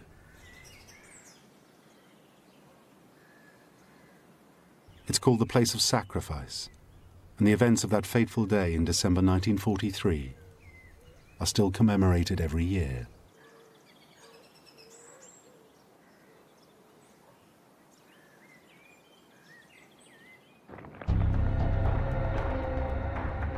But if they thought these atrocities would stop the resistance, the Germans were wrong. The guerrillas kept attacking them, and the Germans kept burning villages. By the end of the war, hundreds of Greek villages had been destroyed. These attacks were a disaster for Rallis. What little credibility he had as a protector of his people was lost. But again, instead of saying anything, he just stood by and did nothing.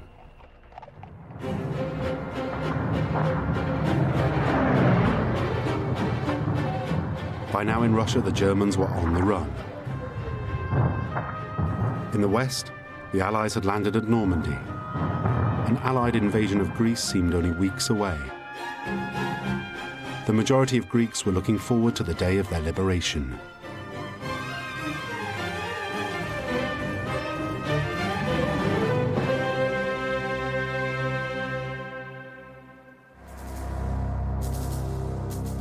For the Germans in Greece, it was time to get ready for a last-ditch defense of the fatherland. This meant protecting the roads and railways, which they would use to withdraw to Germany. For Rallis, this could have been a time for him to have distanced himself. He could have resigned as Prime Minister and saved something of his reputation. Instead, he chose to continue his collaboration. He still believed it was his duty to destroy the communists. And for him, the only route to achieve his aim was with the Germans.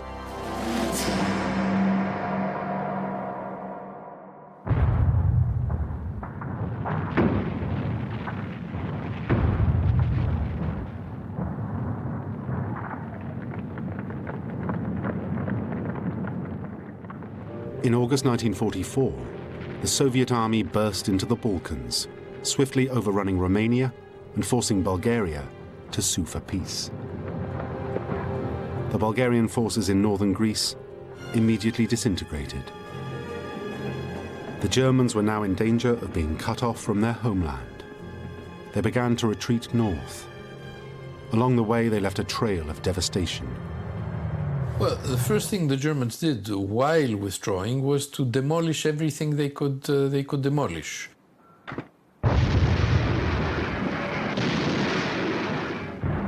They blew up all railroad stations that they could do so. They destroyed power companies, everything. So Greece was in total shambles after that.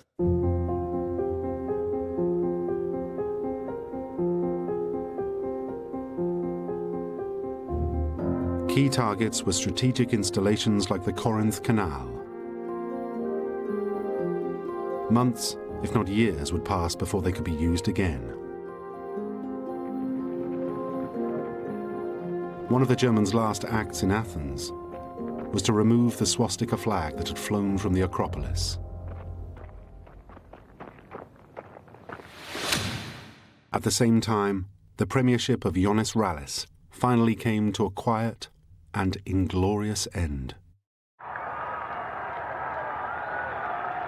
On October the 16th, 1944, British and Greek forces landed in Greek ports.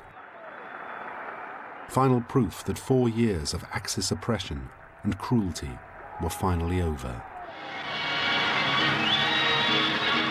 Carpets are spread in the street in front of the jeeps, and they are bombarded with flowers and fruit. Corinth, cleared of the enemy, receives with overwhelming enthusiasm the Greek and British troops.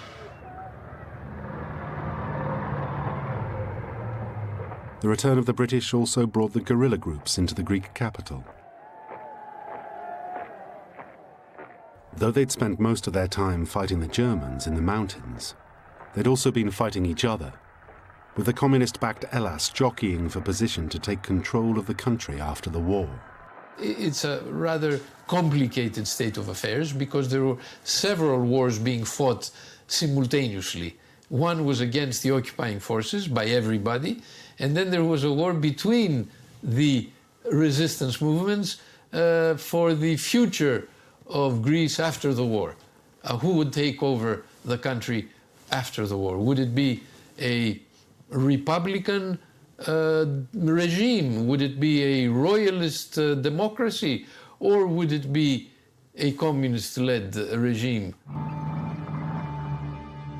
For 2 months, an uneasy calm existed between British forces on the Greek mainland and Hellas.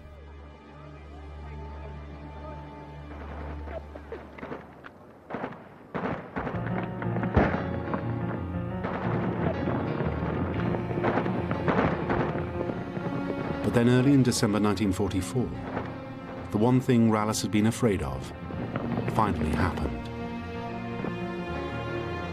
Hellas forces rose up in Athens and attempted to seize control. It meant a new war, this time communists against the British. Churchill ordered British troops to crush the Hellas uprising. Look at these pictures. British soldiers, comrades of the men who fought with Greeks against the Hun, are here engaged in fighting those same men. Airborne troops occupying a rooftop position fire their machine gun into a street of Athens to prevent the movement of Hellas forces. Churchill went to Athens to oversee the creation of a pro-British government.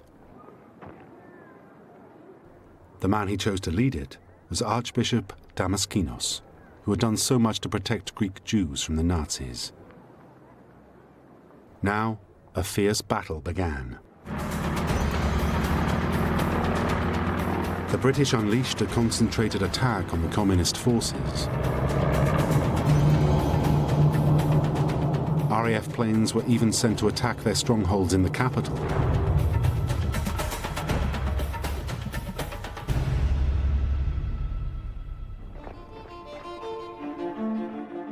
After several weeks, the communist guerrillas were defeated.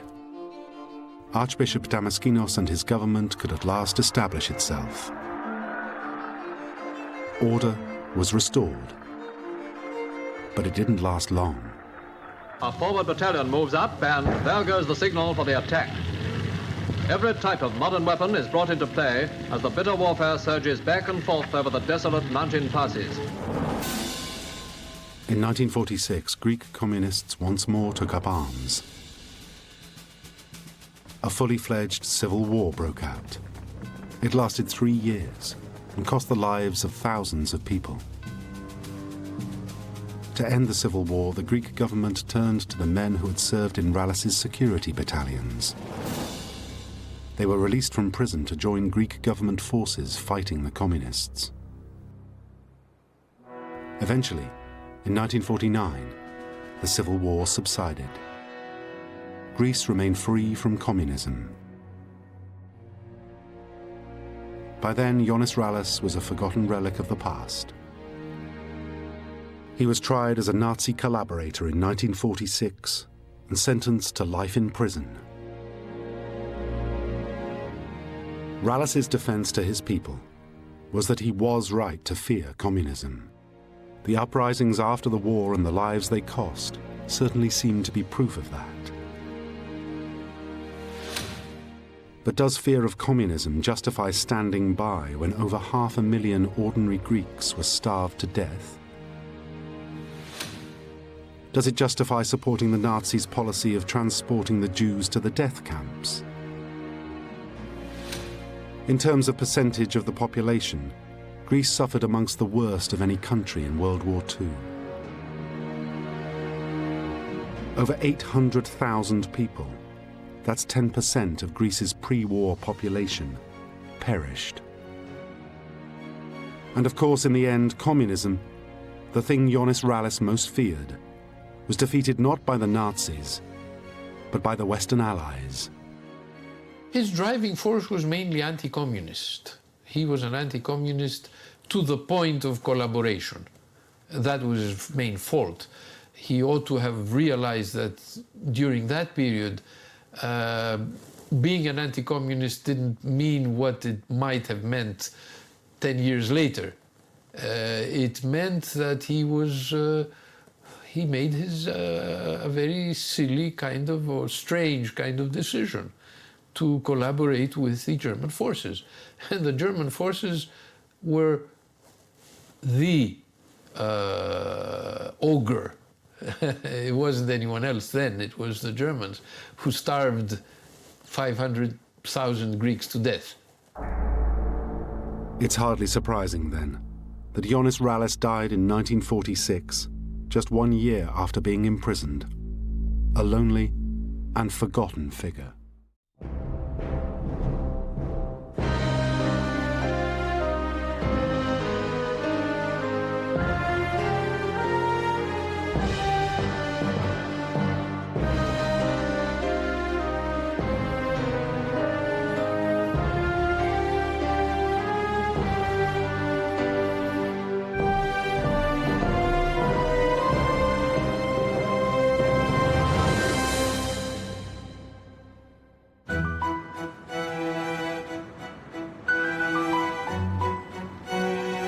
Helsinki, Finland. The prosperous, confident capital of a prosperous, confident country. Much of this prosperity can be traced back to World War II, where this small country battled against the odds to survive and lay the foundations for its current economic success. But what you don't see emphasized on the war monuments is that for most of this war, the Finns fought not on the side of the Allies, but on the side of the Nazis. And amongst the prominent Finns that gave their full support for this was Finland's greatest hero, Marshal Mannerheim. The Finns justify this collaboration by saying that the alternative was to be swallowed up by communist Russia. But is this true? Was Mannerheim right to advocate fighting alongside Nazi Germany? Is it indeed possible to justify collaborating with the most evil regime in history? Could the Finns be that rare thing? Good collaborators?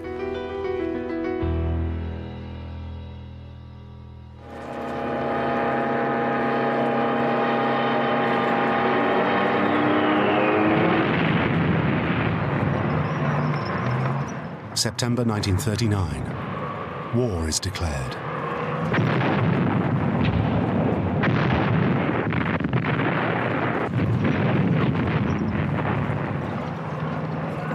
Germany and Russia invade Poland in a deal to split the conquered country in two and share the spoils. But in the north, Russia saw the chance to settle a long-standing grudge with an old enemy, Finland. Finland had been independent from Russia for just 22 years. Now the Russians wanted it back.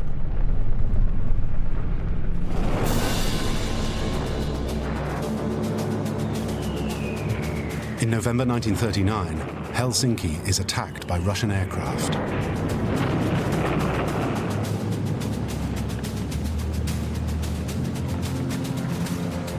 "400,000 Russian soldiers pour over the border.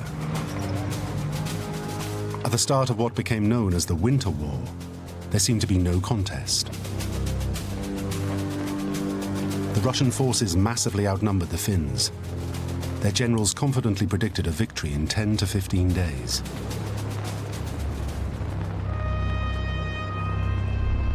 Finland, after all, was only a small nation of just 3.5 million people. 80% of their forces weren't professional soldiers, but volunteers. The Finns lacked key military equipment like tanks and had just 2 weeks' supply of ammunition. But Finland did have 2 secret weapons. The 1939 winter was exceptionally cold, which the Finns could use to their advantage. They also had a commander who knew the Russians like the back of his hand. Carl Gustav Mannerheim had served for 30 years in the Imperial Russian Army. He had then returned to Finland to lead the country to independence after a bloody civil war. Now this cigar-smoking aristocrat was back in charge of the Finnish army at the age of 72.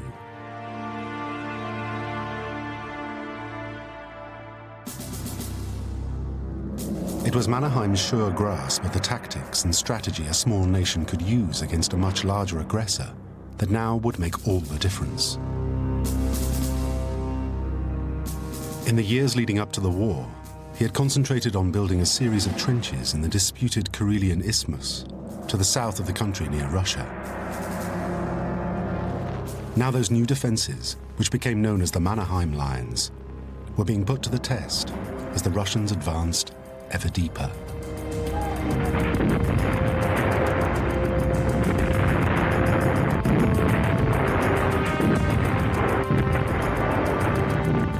They worked. They held back the Red Army for a crucial 46 days of unrelenting pressure.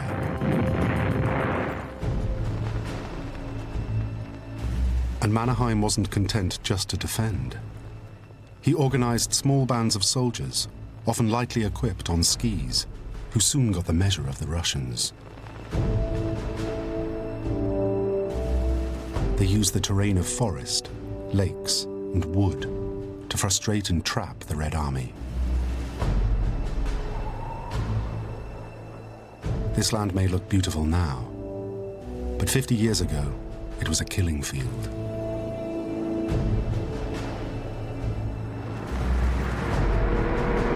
A favorite tactic of Mannerheim's was to trap the long Russian armored columns by attacking the convoys at the front, in the middle, and at the rear.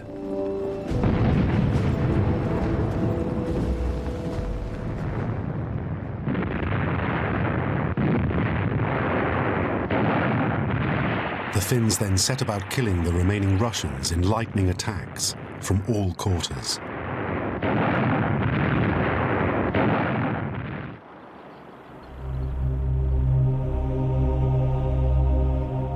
And if the Finns didn't get the Russian conscripts, the weather did.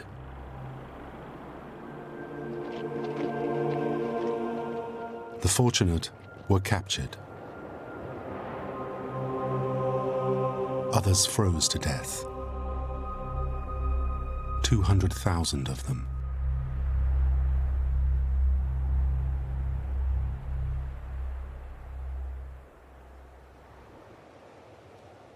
But despite these early Finnish successes, Mannerheim knew that the might of the Red Army would eventually win through.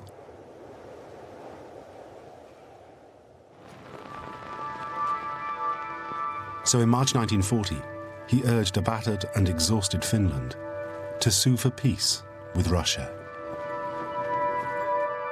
The result was a treaty in which it had to surrender much of Karelia, including its second largest city, Viipuri.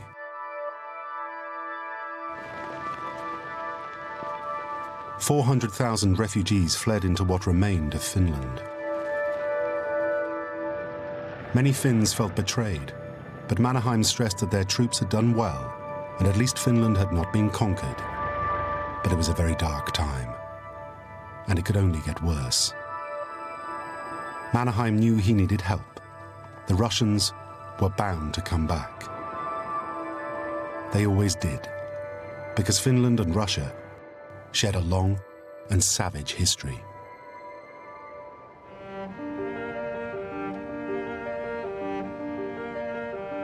For 100 years, Finland had been ruled as part of the old imperial territories of the Russian Tsar.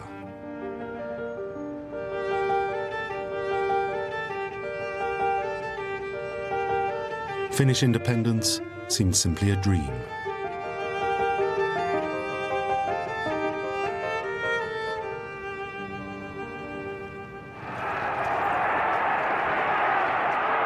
But then in 1917, towards the end of the First World War, imperialist Russia collapsed under the communist revolution. Finland became an independent nation. It was, though, too good to be true.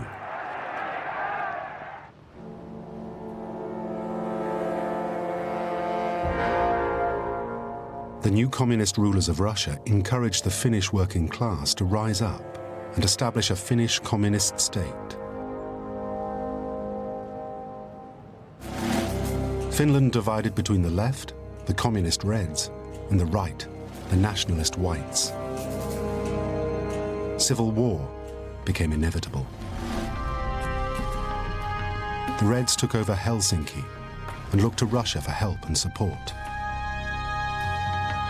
The Whites regrouped in the country and looked instead for help to an old friend, Germany.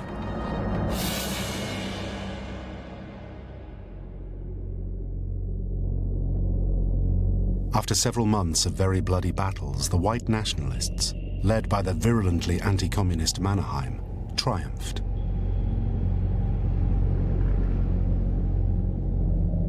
Over 80,000 Red sympathizers were interned, some in islands around Helsinki, in appalling conditions. 11,000 of them perished.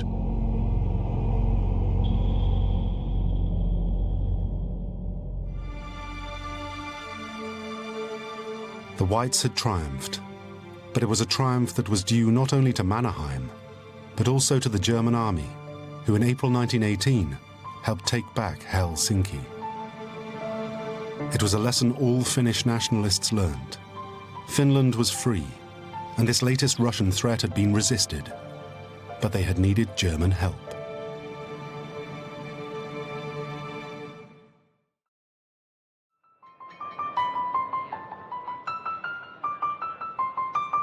Ten years later, the Russian threat returned. The Great Depression caused the financial meltdown of the whole continent.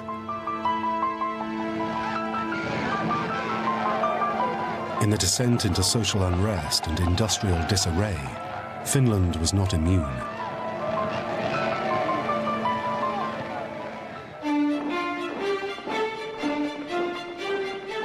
Millions lost their jobs. Communism became attractive once again, especially to the working class and the poor.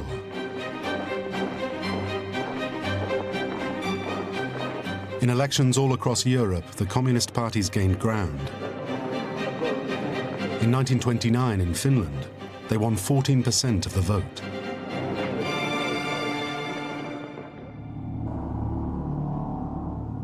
Deep in the Finnish countryside, many were appalled. This rise in communism meant just one thing: the return of the Russians. Finnish farmers became the backbone of Lapua, a nationalist movement formed in 1929 dedicated to the eradication of communism. Its most prominent supporter was Gustav Mannerheim.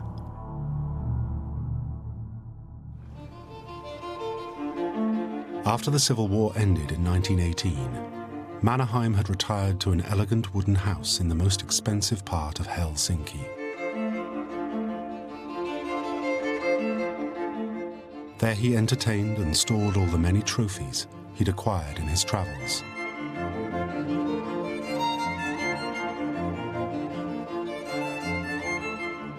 Today it's a museum kept in the elegant style in which he lived.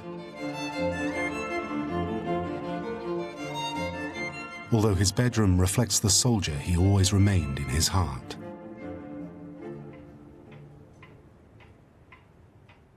But the rise in communism at the end of the 1920s persuaded him to return to public life and start hunting different kinds of prey.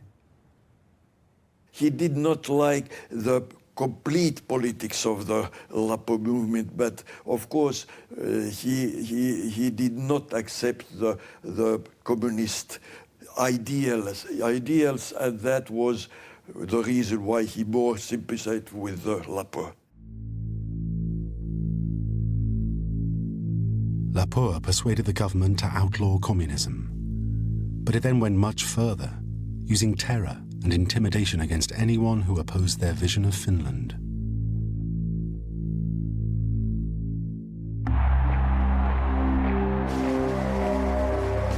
In 1932, Lapua was banned. But soon another right-wing party emerged, taking inspiration from Nazi Germany.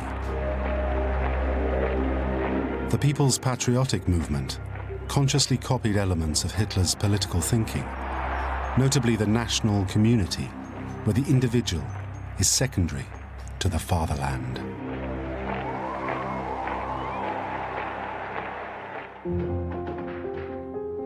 Its newspaper called for a Finnish Hitler, and there was only one person they had in mind: For Mannerheim and Finland, it was a crucial moment. He had to choose between a Finnish democracy, whose weakness he despised, and a nationalist movement which shared his hatred of communism, but also was close to an ideology he feared as much as admired: Nazism. Mannerheim chose democracy. He decided the best way for Finland to resist the Russians was for him to stay out of politics and reorganize and rearm the Finnish army.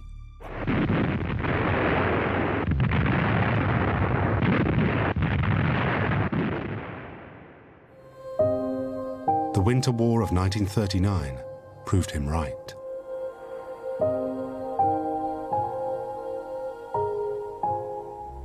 The Finnish army's resistance had stopped Russia taking back all of Finland, at least for now. It gave Mannerheim time. Time to find an ally who could help defeat the Russians when they inevitably returned. But who should they turn to?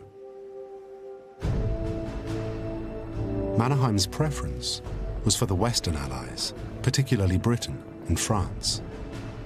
In the Winter War, the British cabinet had discussed sending a Franco-British volunteer force. But the Baltic Sea was controlled by the Germans, and in the end, it came to nothing.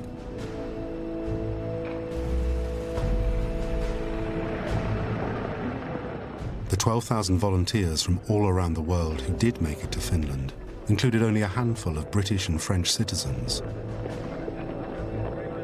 The option of a successful collaboration with the British and French seemed highly improbable.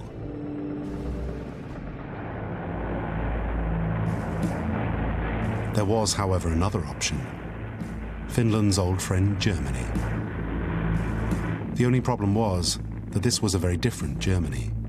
It was now controlled by Hitler and the Nazis.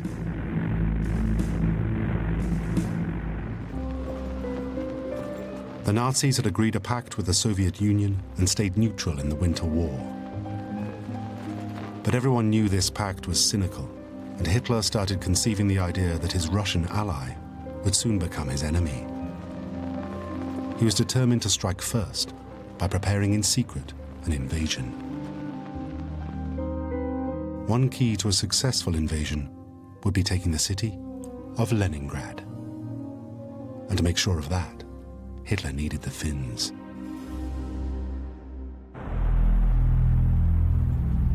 In August 1940, Mannerheim received a letter from Hermann Goering, the most senior of all Hitler's commanders, requesting permission for German troops to cross Finnish soil. Granting permission would open the floodgates to cooperation and collaboration. It was a crucial moment. Mannerheim's flirtation with Lepore and Finnish nationalism in the 1930s had given him a distaste for fascism, and he knew dealing with the Nazis would destroy his international reputation forever. Yet the Winter War had made the Finnish people weary and hungry. The country was collapsing and needed aid. Aid only Germany could deliver.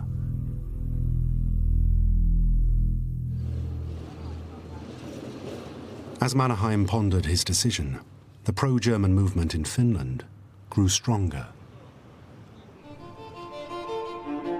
Particularly influential was the new rector of Helsinki University, Ralph Nevanlinna.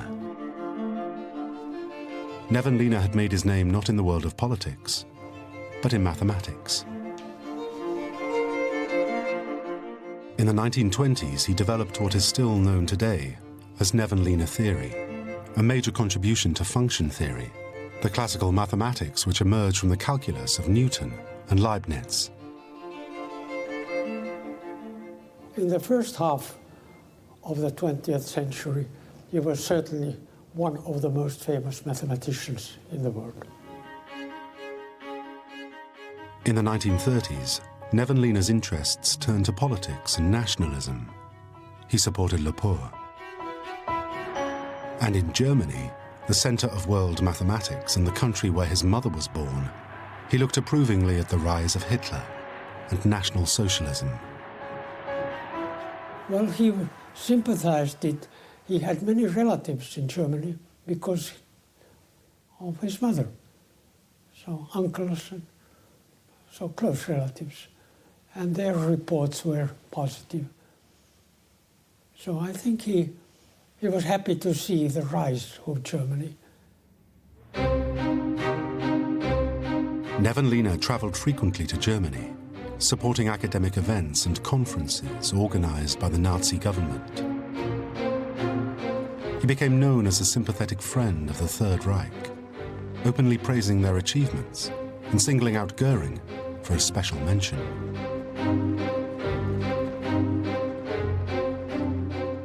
He gave a speech in Finnish radio in the fall of 1940.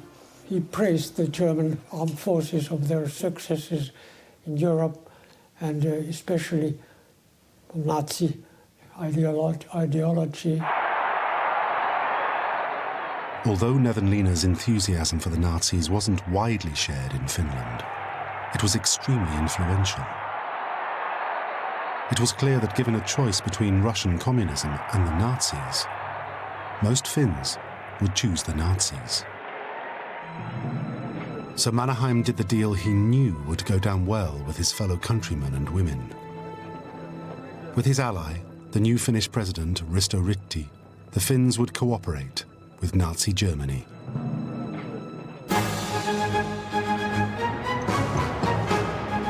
The result was felt straight away. Ammunition, oil, coal, fertilizers, grain and meat flooded into the country brought in by German troops, to enthusiastic receptions from Finns all across the land.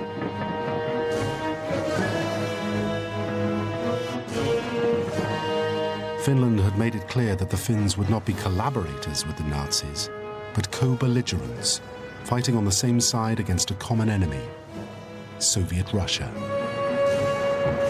But the reality was more complex. There was a price which Finland had to pay for Nazi help. Mannerheim and Ryti had to make several crucial concessions to the Nazis that went way beyond co-belligerency and which stepped over the line to collaboration. They allowed Finnish troops who were fighting the Russians in northern Finland to come under German command.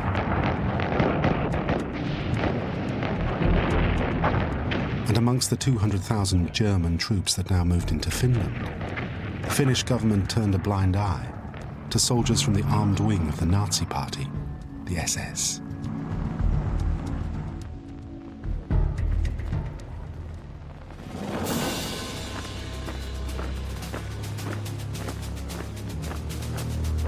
The SS had been formed in 1925 as a personal protection unit for Adolf Hitler.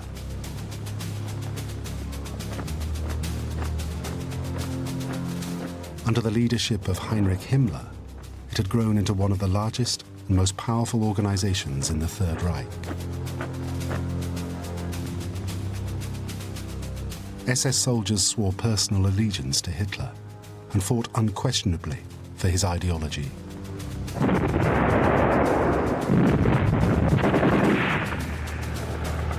They were responsible too for many of the atrocities carried out under the Nazi regime. In particular, the Holocaust. There was no Holocaust in Finland, but German SS officers were allowed a pretty free rein to interrogate political radicals and prisoners, especially those who were Jewish. But it was the final concession made by Mannerheim and Ryti to the Nazis that would prove the most troublesome. The Finns agreed to the German request to recruit volunteers to join the Waffen-SS on the Eastern Front. Amongst these volunteers was Konstantin Kandi. Minulla oli tulossa niin kuin asevelvollisuusaika vuonna 1941 lokakuussa, mutta silloin toukokuun aikana selvisi tieto, että Saksaan armeijaa pääsisi palvelemaan noin 8 vuodeksi. niin me emme tienneet sitä, että me joudumme niin sanottuja Waffen-SS-osastoihin.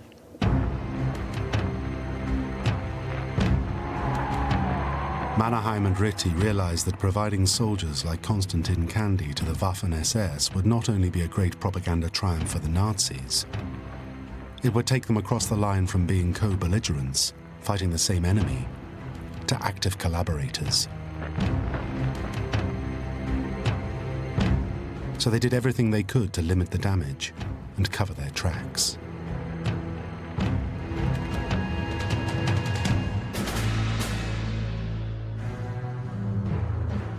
The Finnish SS battalion could only fight against Russia, not against the other allies. Their recruitment would be done not by the government, but at arm's length by Finns like mathematician Ralph Nevenlina, known for their Nazi sympathies, and who could be blamed if anything went wrong. And the raw recruits were described not as soldiers, but as industrial workers when they were sent to SS training schools. Not that the training left any doubt about their role. Siellä kuri oli kova. Siellä joutui ryömimään yli aitojen ja aliaitojen ja ampumarata oli alusta lähtien kova panos. Ammunta, konekiväärillä ammuttiin. Ei mitään paukkupatrunoita, vaan kovia patrunoita. Silloin kun tämä pataljona sitten sai tällaisen niin kuin, valmis lähtemään rintamalle, niin silloin oli 15. päivä syyskuuta 1942. Pataljona oli kerätty niin kuin avoneliöön ja siellä vannottiin Hitlerille, nimenomaan Hitlerille, valaa. Once they had sworn their oaths, they were then ready to take part in the Nazis' latest and most daring military plan, Operation Barbarossa.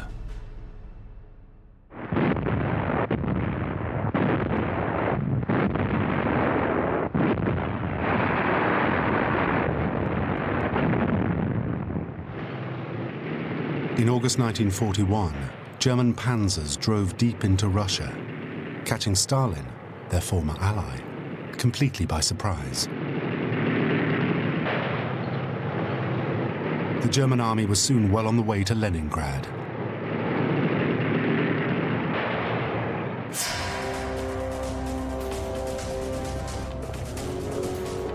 And there was another surprise for the Russians. Up in Finland, Mannerheim seized his opportunity.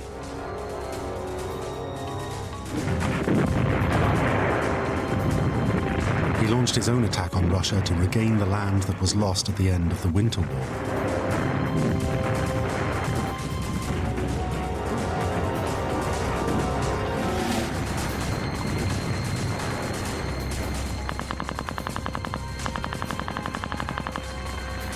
With the Red Army preoccupied with the German attack inside Russia, the Finnish troops managed to quickly capture all the territory conceded. Even the battered city, Viipuri.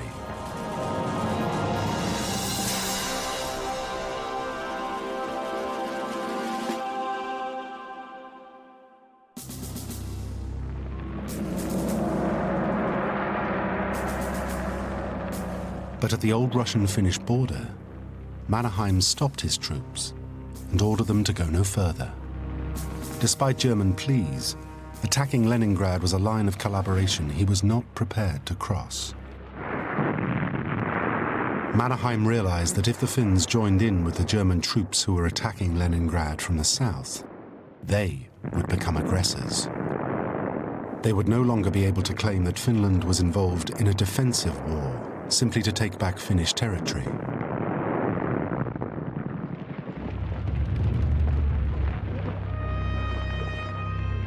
But now there was another unexpected problem that the Finnish government had to deal with. What to do with the Russian prisoners of war and displaced civilians who now came under Finnish control? Unlike the Germans, the Finns treated many of them well, but not all.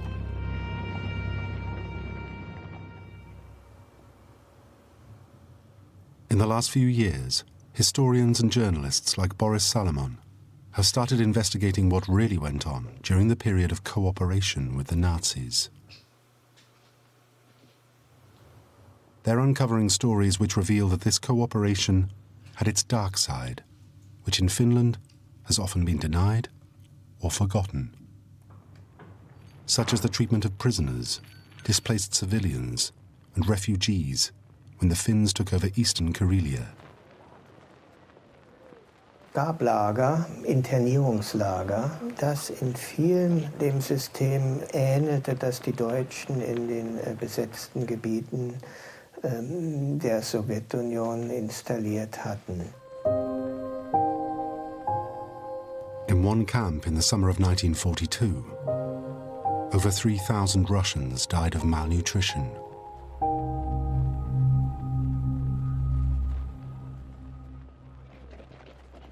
Der große Gedanke war ja, eine Siedlungsaktion vorzunehmen. Das heißt, sozusagen die slawischen Anteile der Bevölkerung zu verdrängen und durch finnische Siedler zu ersetzen. After the war, several prison wardens and officers were tried and found guilty of crimes against humanity. But at the time, nobody cared. Not even Mannerheim, who was focused instead on how well the war was going.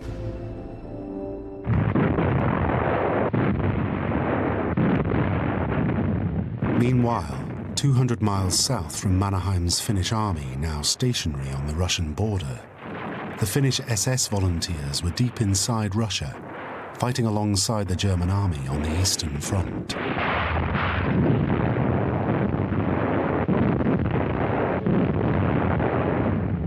They proved to be magnificent warriors, often against the odds.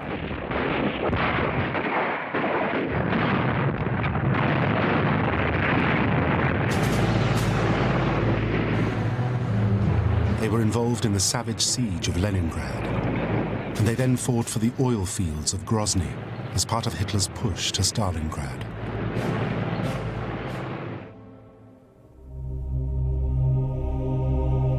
The Finnish volunteers' bravery earned the division many German medals, but at great personal cost. Over 500 of them were wounded. 200 lost their lives. Minun ryhmäjohtaja kaatui minun vieressä ja luoti meni tästä läpi ja ei saanut häntä pois sieltä ja hän jää sitten sinne vihollisen puolelle tavallaan. Oberscharführer Repp, sen nimi oli.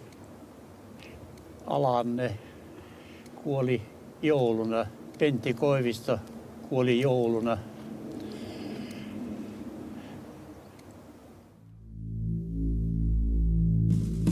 But although they were part of the SS, the Finnish survivors claim to this day that they never took part in any atrocities or war crimes, and certainly not in the SS leader Heinrich Himmler's most murderous policy, the Holocaust.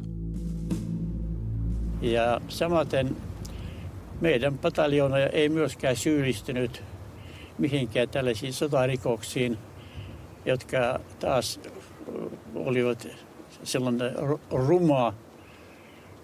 ruma tapa, ikävä tapa näille koti-SS-osastoilla. Ja ottakaa huomioon, että näissä SS, jotka olivat tässä teloitushommissa, suurin osa, erittäin suuri osa oli Baltian virolaisia, liettualaisia, latvialaisia. And this has been the accepted opinion in Finland for the last 50 years.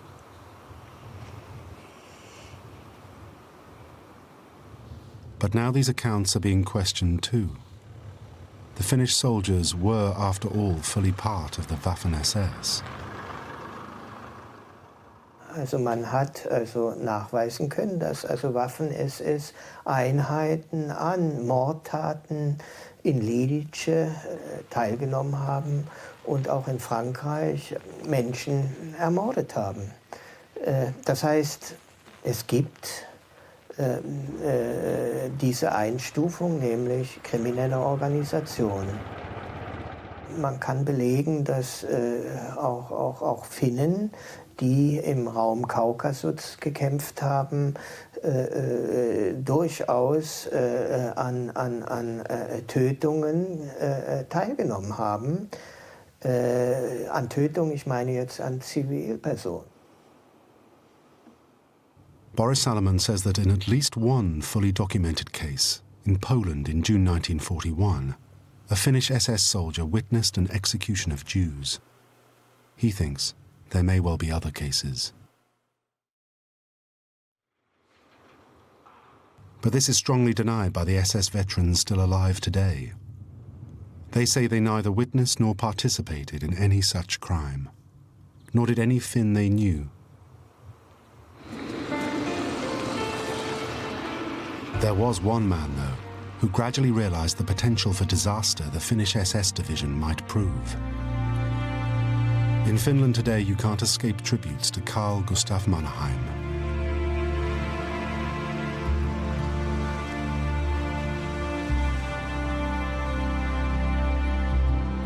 Not only does his statue dominate downtown Helsinki, the most important street in the capital is named after him. And in the house where he once lived, alongside his preserved furniture, you can now buy your very own Mannerheim bust, a bargain at €25. But one event that is not recorded here is Mannerheim's 75th birthday in August 1942, when he received a very famous, although not entirely welcome, last-minute visitor. He was never a friend of Hitler, and he didn't want to make close friendship with him. But at the time, the Führer certainly wanted to be friends with Mannerheim, or at least make sure the rest of the world saw him as a friend. So Hitler insisted his film unit recorded every step of his trip to give Mannerheim his birthday wishes.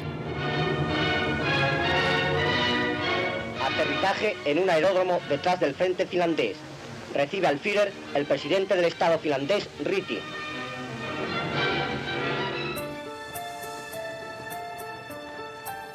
But the Führer wasn't here just for a birthday party. There were one or two key problems with the German-Finnish cooperation on Hitler's mind, which was the real reason he made the trip. He needed a deal.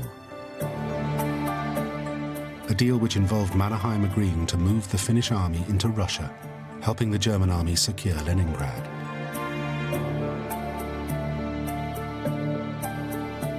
And a deal which enabled him to keep the Finnish SS volunteers fighting with the German army in Russia and not recall them home.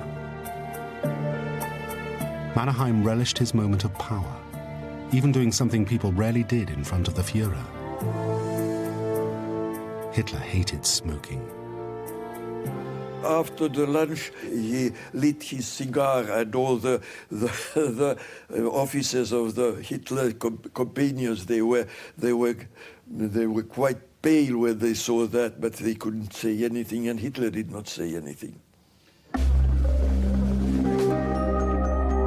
Mannerheim could sense that the war was on the turn, and that things were beginning to slip away from Germany. He wanted out. So he insisted that despite Hitler's wishes, the Finnish SS volunteers should be recalled from Russia, and the men integrated into the regular Finnish army on the Russian border. That didn't please the Germans at all.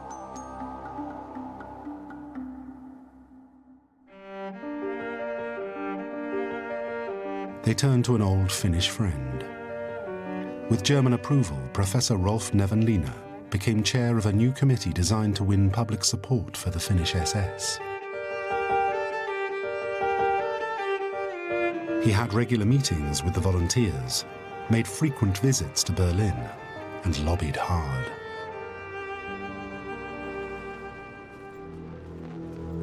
But Mannerheim wouldn't give way, and eventually the head of the SS, Heinrich Himmler, recognized defeat.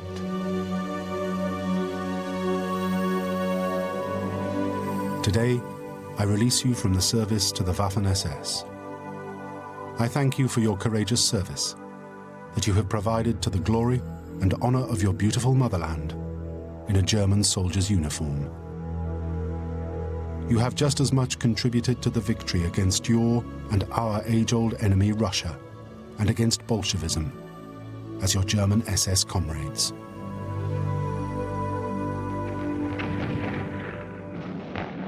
By the summer of 1943, most of the Finnish SS battalion had been recalled, although over 100 did volunteer to stay on and fight as part of German units.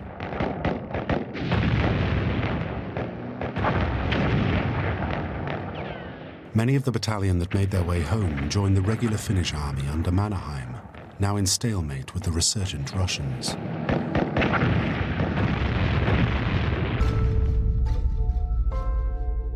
But extracting Finland from the SS was relatively easy. Much more difficult was bringing an end to the war against Russia, not least because there were still hundreds of thousands of German troops on Finnish soil. Yet it was clear that this collaboration with the Nazis had to stop if Finland wasn't to find itself on the losing side at the end of the war.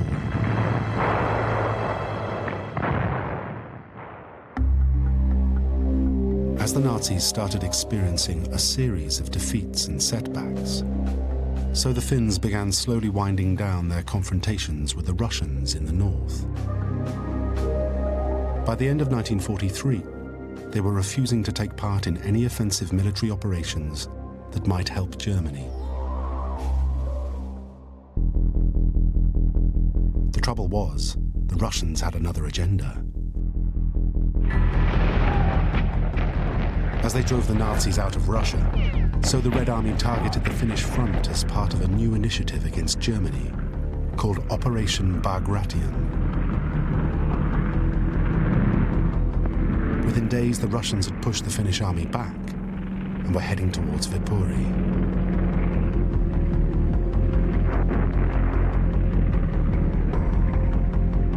Soon the Finns would be steamrolled by their arch-enemy.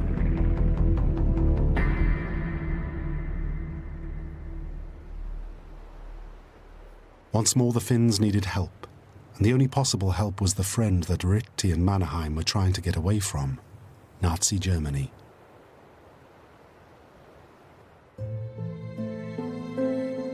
So they hatched a daring plan. In return for Nazi support, President Ritti gave a personal undertaking not to pursue a separate peace with Russia. But what Mannerheim and Ritti knew well was that this presidential agreement, while perfectly lawful in Nazi Germany, was illegal in Finland, because it hadn't been approved by the Finnish parliament. Mannerheim and Ritti tricked the Nazis into signing an accord which they could get out of any time they wanted.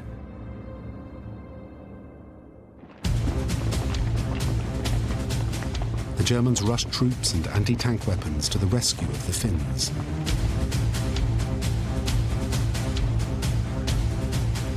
And in June and July 1944, Finland fought one last epic battle with Russia.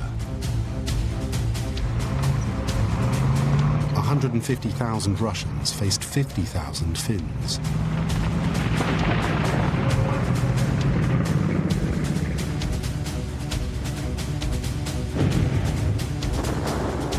In an area spanning 40 square miles, the two sides' artillery pounded each other relentlessly.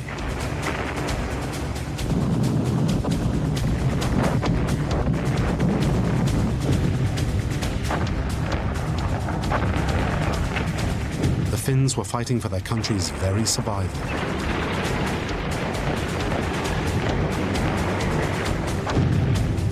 But they held on.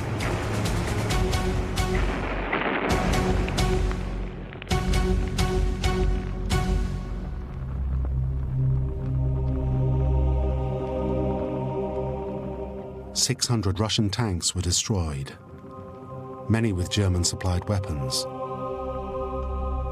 Up to 20,000 Russian troops were killed.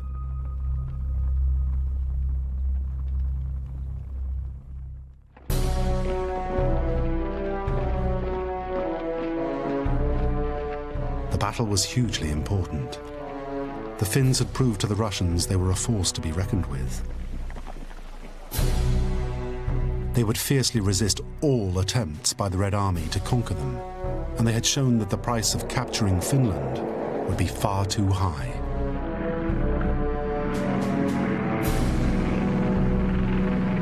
Most crucially, the Finns had forced Stalin to revise his policy. He opted for a separate armistice with Finland, a unique concession that no other former German ally would receive.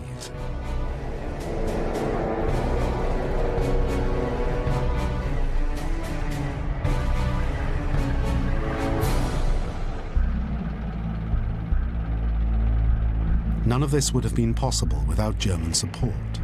The deal with Germany had secured Finland's future. And now the Finns would repay the Germans by going back on what they had promised.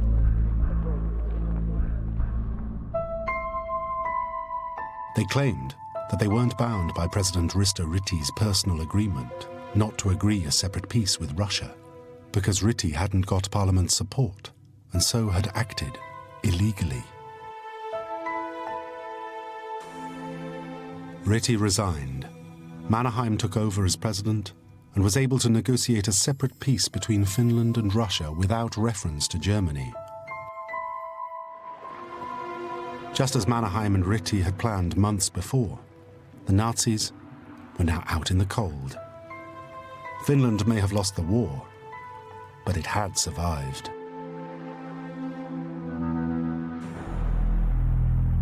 True, the Russians did insist on keeping all the territory they had won in the Winter War, including Viipuri, Finland's second city, now known as the Russian city of Viborg.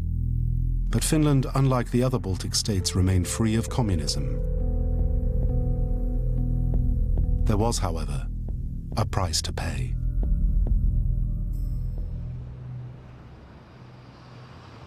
In Helsinki today, there is a memorial for President Risto Ryti, who is now seen as a hero. But in 1946, he was the fall guy. A liberal economist who was a great admirer of Britain and America, Ryti was imprisoned by the Allies for 10 years in the trials which Russia demanded as a price of peace. His health never recovered. Other collaborators were much more fortunate. The mathematician and Nazi sympathizer Rolf Nevenlinna had to resign as rector of Helsinki University. But then, like the other Finnish intellectuals who backed the Nazis, he was left alone by the Russians. He took up a lucrative professorship in Switzerland, and in the 1950s became one of Finland's most revered public figures.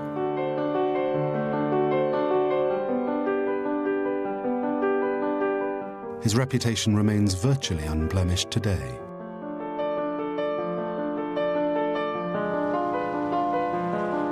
The reputation of Carl Gustav Mannerheim has, if anything, increased. Although just as guilty as Ryti in cooperating with the Nazis, his national popularity meant that it was too difficult for the Russians to put him on trial. He escaped any retribution whatsoever. After resigning as president, he took another even more rewarded retirement, which this time didn't involve shooting tigers.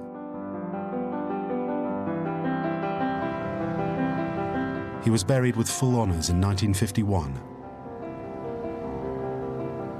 And in 2004 was voted the greatest Finn.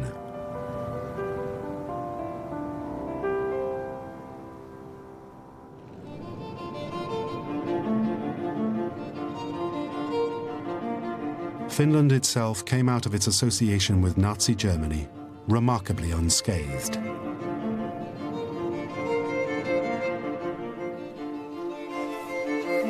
It remains proud of the Finns who served in German uniforms.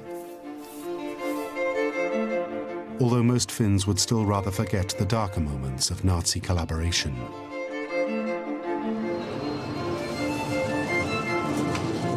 Few countries can claim their relationship with Nazi Germany was a success. Finland, however, is the exception.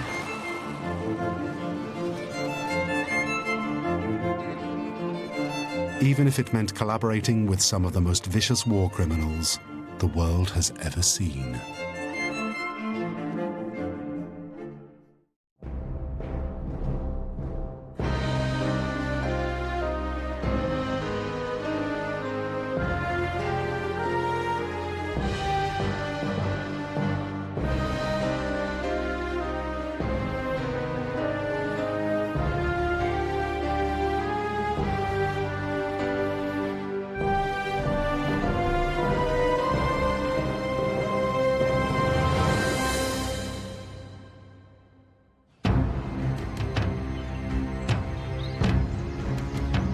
In July 1941, hundreds of Jewish men were marched to a secluded spot in the woods near Vilnius in Lithuania. Blindfolded, walking in single file, they reached a specially prepared pit where they were lined up and shot. This was just the beginning. Throughout the war, 100,000 people would be killed at Panari. Dozens and dozens of people who tried to escape and were killed by dum-dum bullets who were hit in their heads, mothers holding children, and young couples embracing each other. And the most shocking thing about it is that many of these Jews were shot not by Germans, but by their fellow Lithuanian countrymen. One of the dirtiest secrets of World War II is that right across the Baltic states, thousands of people actively supported the Nazis. They would form the Schutzmannschaft, so-called protection teams, death squads that were used to hunt down and kill hundreds of thousands of Jews. The Germans had created almost what you might call a criminal clique, a blood pact. Throughout Eastern Europe, there were tens of thousands of people who had covered their hands with the blood of Jews and communists. So what drove these men to hunt down and execute their neighbors? Were they forced into it by the Nazis? Did they do it for the money? Or were they simply vicious sadists with a thirst for killing Jews? This is the story of some of Hitler's most brutal collaborators. The collaborators of Lithuania and the Ukraine.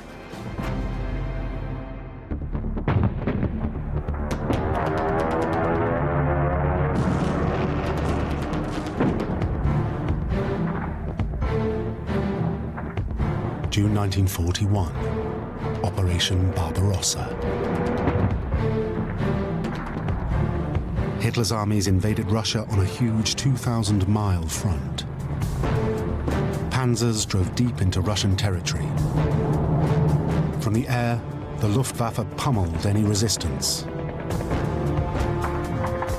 German infantry units followed the Panzer spearhead.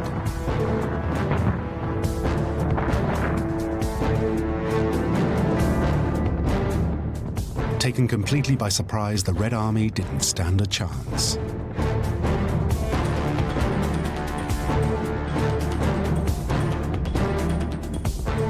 "900,000 Soviet soldiers fell into German hands almost immediately. By the end of August, this figure reached 1.5 million. Many more mutinied and deserted.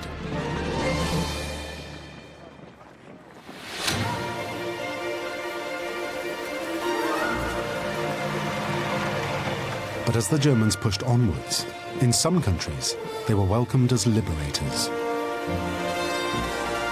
Cheering crowds turned out to greet them in their thousands.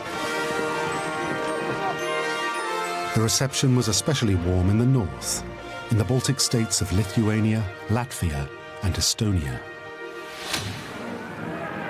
Toda a Estónia foi libertada do terror bolchevista e a população saúda entusiasticamente e com gratidão as tropas alemãs. The reason the people were particularly glad to see the Germans was that they hated the Russians.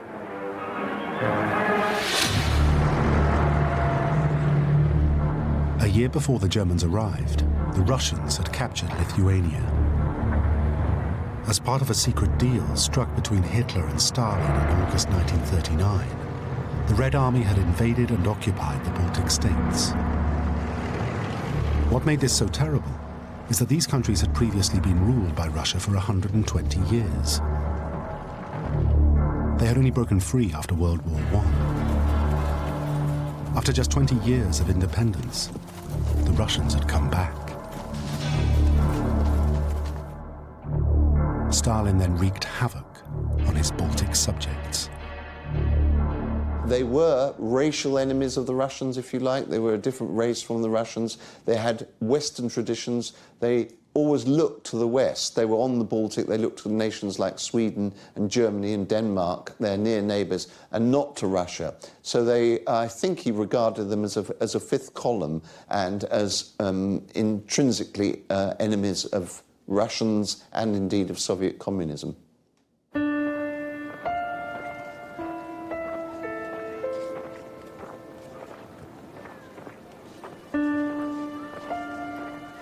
The Russians deported or executed thousands of families viewed as anti-Soviet elements.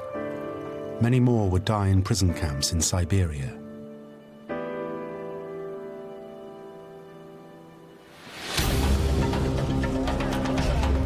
Desperate to rid themselves of the Russians, the Lithuanian nationalists formed into guerrilla groups and prepared to rise against the Soviets. Little wonder that Hitler was seen as a better prospect than Stalin. For the Nazis, this was the perfect climate for recruiting collaborators. In the south, in the Ukraine, it was a similar picture.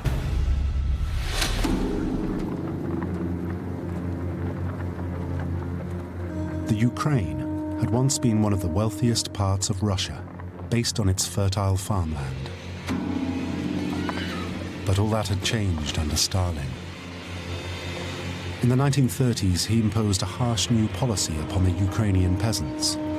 They were forced to give up the land they had owned for generations and move to large collective farms.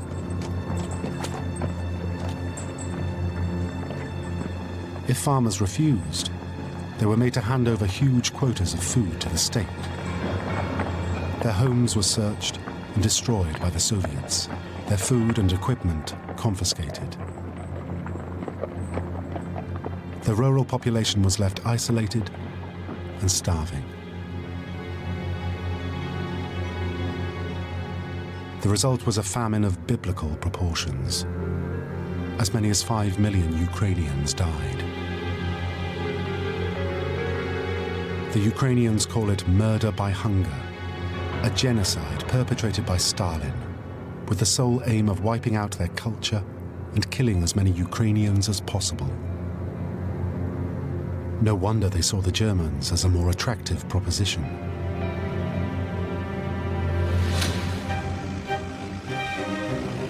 All this ensured that when the Germans arrived, they were greeted as liberators. But for Hitler, these adoring people presented a problem. He now had vast new territories to run, and some 40 million more people to control. What was worse was that he despised every one of them. He regarded them as a vast mass of slaves who were going to be used by the German settlers who he planned to plant on farms all over Poland, Russia, the Ukraine, and the Eastern Marches generally. They were going to be the slaves, the helots, mainly used as agricultural labourers. They weren't to be educated, but they weren't to be physically exterminated in a deliberate way, as he planned to do with the Jews, but they were going to be used more or less as a population, expendable population of slaves. On top of this, these newly captured territories contained millions of undesirables, Jews, gypsies, and Russian prisoners. Controlling all of this would take a huge effort.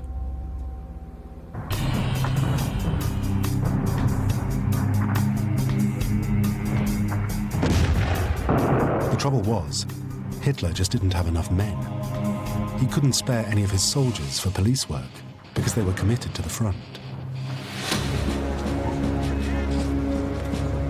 So the Germans had no choice but to turn to their despised new subjects for help. And they came flooding in. Many men were recruited from the ranks of anti-Soviet guerrilla movements in Estonia and Lithuania, or from Red Army deserters in the Ukraine. This call to arms happened within days of occupation.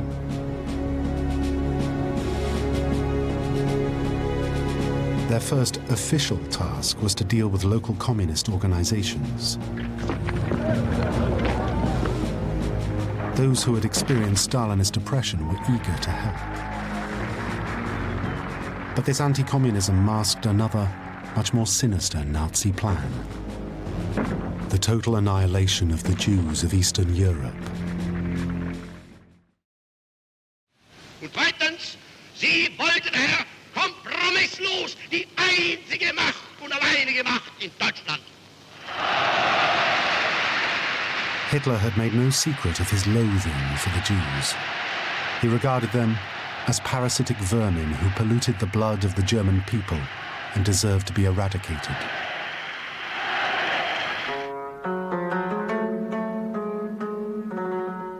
But crucially, in his eyes, all Jews were communists. Eliminate one, and you got rid of the other.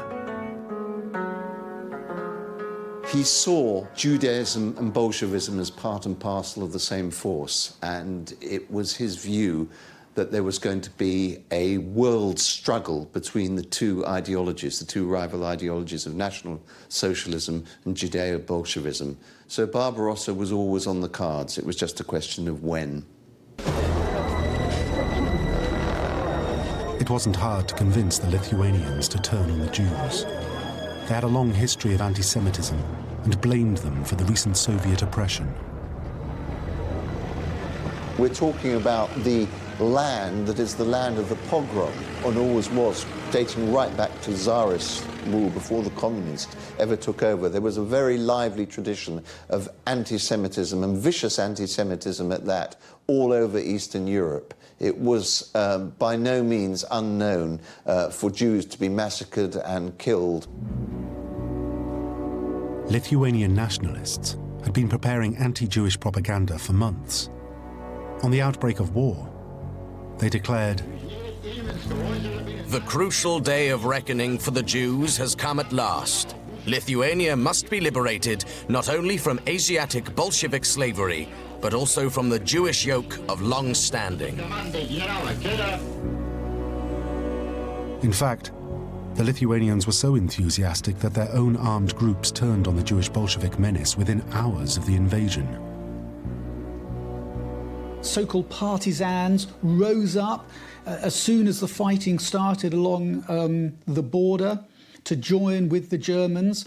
They often rose up in cities before the Germans arrived, started firing on Soviet units, and part of their activity was inciting people to join them in an anti-Soviet uprising. And that anti-Soviet feeling was almost indistinguishable from anti-Semitic feeling.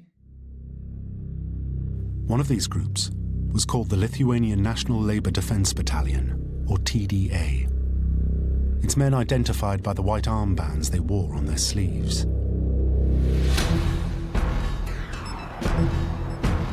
These groups began murdering Jews in vicious pogroms on the streets.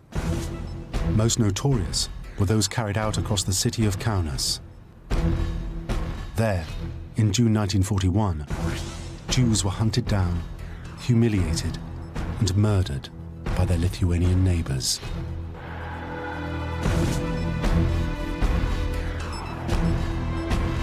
Crowds gathered round to watch members of the local militia beat Jewish men to death. In the background, they played the national anthem. So who were these men prepared to carry out such atrocities? One member of the TDA was a young man named Antanas Getsevicius, later known as Antanas Gekas. Antanas Gekas was a Lithuanian nationalist. He was born in Lithuania in comfortable circumstances. His parents were landowners. He'd gone to the military academy in Lithuania. He'd become a lieutenant in the Lithuanian Air Force. So he was very patriotic. He had military training, experience, but he was also an opportunist of the worst kind. In June and July of 1941, Kekas's unit was largely responsible for rounding up and executing hundreds of Jews at a site known as Fort 7 on the outskirts of the city.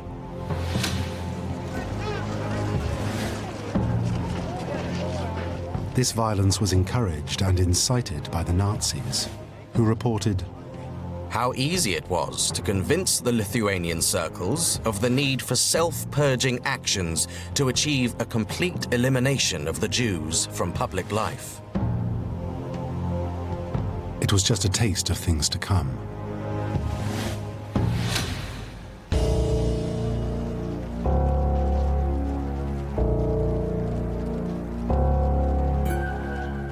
Watching all this unfold was Heinrich Himmler. As head of the German secret police and the SS, he was the man to drive through Hitler's racial policies in the Soviet territories. Right from the start, Himmler realized the Lithuanians were people he could do business with.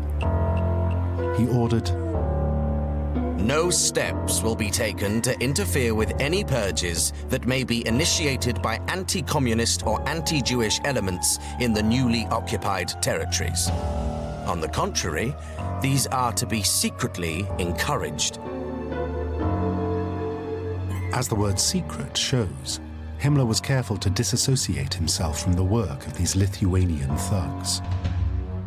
At the same time, every precaution must be taken to ensure that those who engage in self-defense actions are not subsequently able to plead that they were acting under orders or had been promised political protection. Himmler found there was no shortage of willing and competent executioners. And what happened to the Jews in the Ukraine was even worse.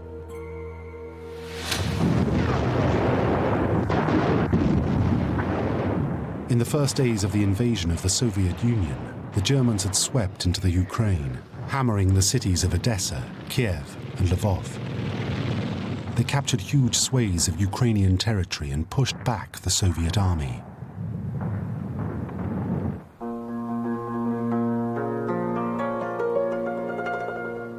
In Lvov, the Germans made a gruesome discovery. Hundreds of people had been slaughtered in the city jail. They were Ukrainian nationalists, murdered by the retreating Russians.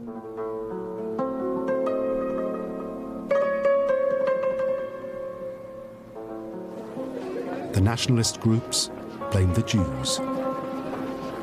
Under the approving eye of the Nazis, they rounded up the city's Jews and forced them to remove the dead bodies.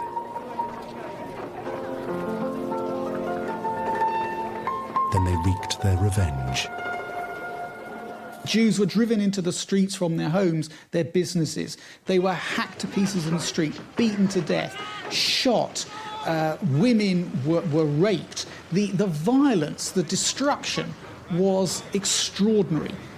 The Germans had encouraged it, they stood by and watched it, and they enjoyed it.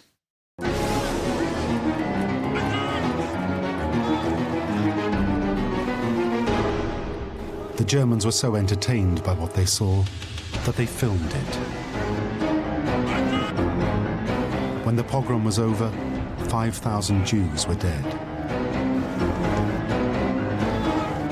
The violence was so extreme that the Nazi leadership became concerned. This angry rabble was one step away from turning into an uncontrollable mob.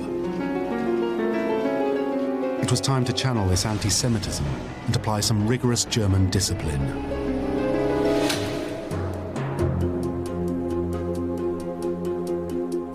Himmler announced that the anti-Soviet militias were to be disarmed and reformed into the Schutzmannschaft, or Schumer for short. It means protection team. These were auxiliary police battalions under the direct control of the Nazis. Many young men eagerly grabbed their chance. So what motivated them to join the ranks of the Germans? Some, like Antanas Gekas, transferred from armed Lithuanian units like the TDA. He wrote a letter to the local German commander dedicating himself to the military success of the Reich and the greater glory of Adolf Hitler. But despite this, he clearly wasn't a committed Nazi. During the Soviet occupation, Gekas had actually worked for the Russians. In his mind, the obvious thing to do was to immediately offer his services to the Germans in the most obsequious way possible. I don't think Gekas was really very ideological. I think he was probably a patriotic Lithuanian. He certainly didn't like Jews, but I don't think that he was a follower of Adolf Hitler. He hadn't read Mein Kampf. He was above all an opportunist who wanted to save his own skin, and he used any kind of excuse for self-promotion.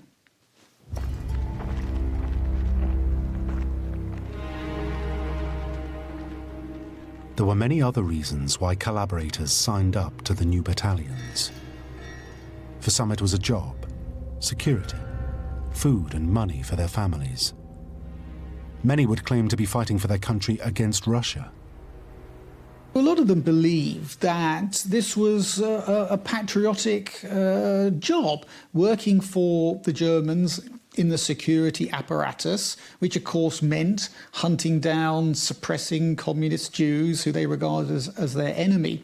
This was respectable work for someone who was a nationalist and a patriot. But the Germans weren't too picky about the people they enrolled, and the auxiliary units also attracted criminal elements and opportunists.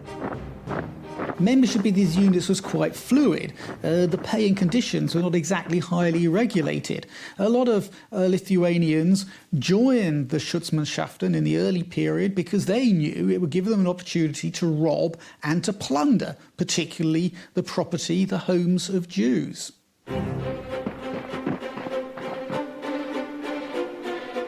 Across the occupied countries, volunteers and conscripts flooded in. Estonia would eventually provide some 9,000 men. 5,000 Lithuanians would sign up. And the Nazis had a specific role in mind for their new recruits. The Schumer would be used alongside the most brutal of Nazi units, the Einsatzgruppen.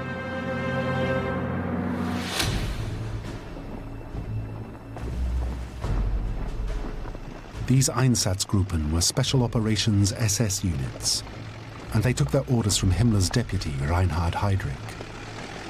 Their job was to follow the German army into occupied countries and murder communists, undesirables, and especially Jews. They would go to a village or a town. They'd make contact with sympathetic elements, anti-Soviet nationalists, and ask them, where are the communists living? Where are the people who used to work for the Soviets? Are there any stay-behind Red Army soldiers? Where are the Jews? They would then target these groups, round them up, march them out of town or to the edge of a city to places where there were anti-tank ditches or ravines, and murder them.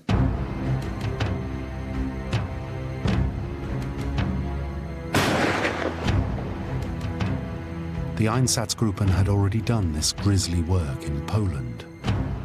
There, they murdered an estimated 50,000 people.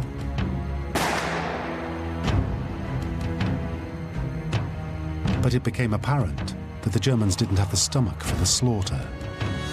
Morale began to sag. So, in the Soviet territories, Himmler needed someone else to do his dirty work, and the Schutzmannschaft seemed ideal.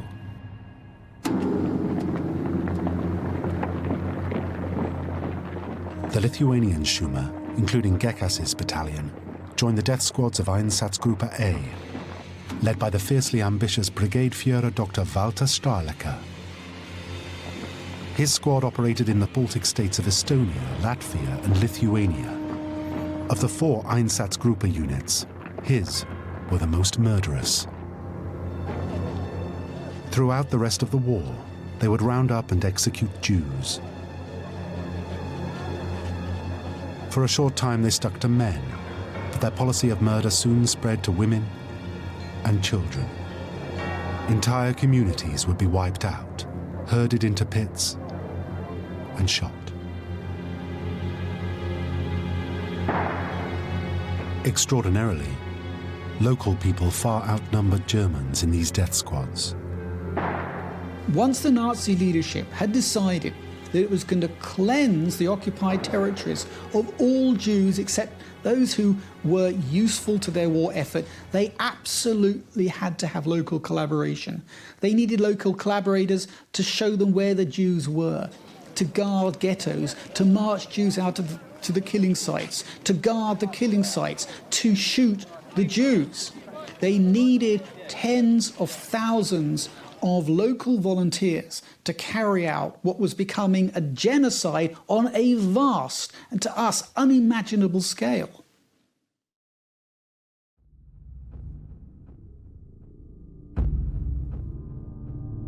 The Schumer's first mass execution sites in the Soviet territories were in Kaunas, in Lithuania. Between June and October 1941, in a series of forts around the city, they perfected their deadly skills. They were led by Major Antanas Impulevicius, a former member of the Lithuanian militia and a notorious sadist. From Kaunas, the death squads fanned out across Einsatzgruppe A's territory, dividing into smaller units. One group was led by SS Standartenführer Karl Jäger. He kept a chilling, meticulous account of the Jews and undesirables murdered by his men. It became known as the Jäger Report. Across Lithuania, the numbers racked up. Until in December 1941, his unit had killed over 137,000 Jews. In cold, efficient detail, men, women, and children were recorded separately. At the end of the report, Jäger summarized. I can now state that the aim of solving the Jewish problem for Lithuania has been achieved. There are no more Jews in Lithuania apart from the work Jews and their families. What the report also detailed was the integral part played by the Lithuanian auxiliaries in this liquidation process.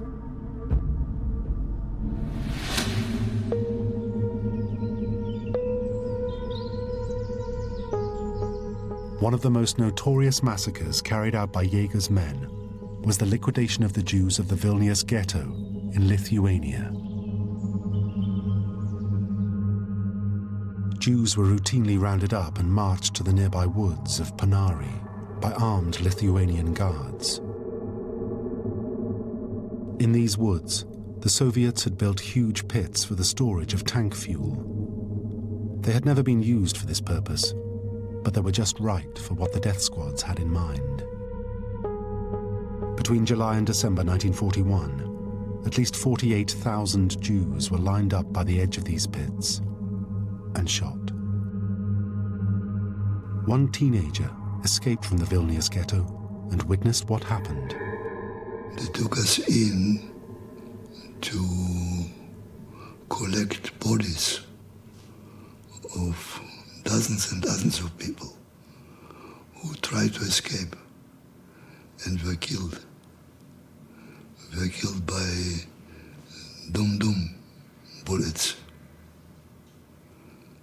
and collecting elderly people who were hit in their heads and see what's happening and see children, mothers holding children, and young couples embracing each other. And you take all these people and throw them into the pit. These were things you can't forget.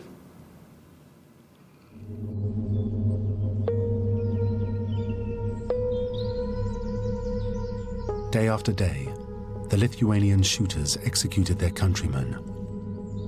How could they have done it? One motivation was money. These murder expeditions were also a chance to rob the homes and steal the property of the Jews.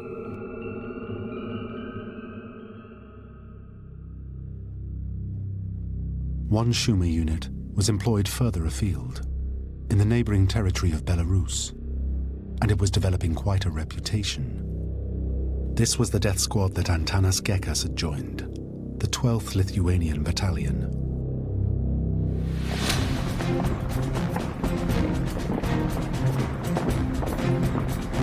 In September 1941, they were sent on a special operation in and around Minsk. Their task was the complete eradication of Jews from the ghetto and surrounding towns. The Germans were very clever in the way that they deployed the Schutzmannschaften. They sent Ukrainians to Poland, they sent Lithuanians to Belarus. They used them in areas where they would feel no kind of local ties, no local allegiances. Very often there were linguistic barriers. So they were virtually mercenaries. They could be sent to an area detailed to carry out a killing operation without any sense of affiliation or affinity to the local people.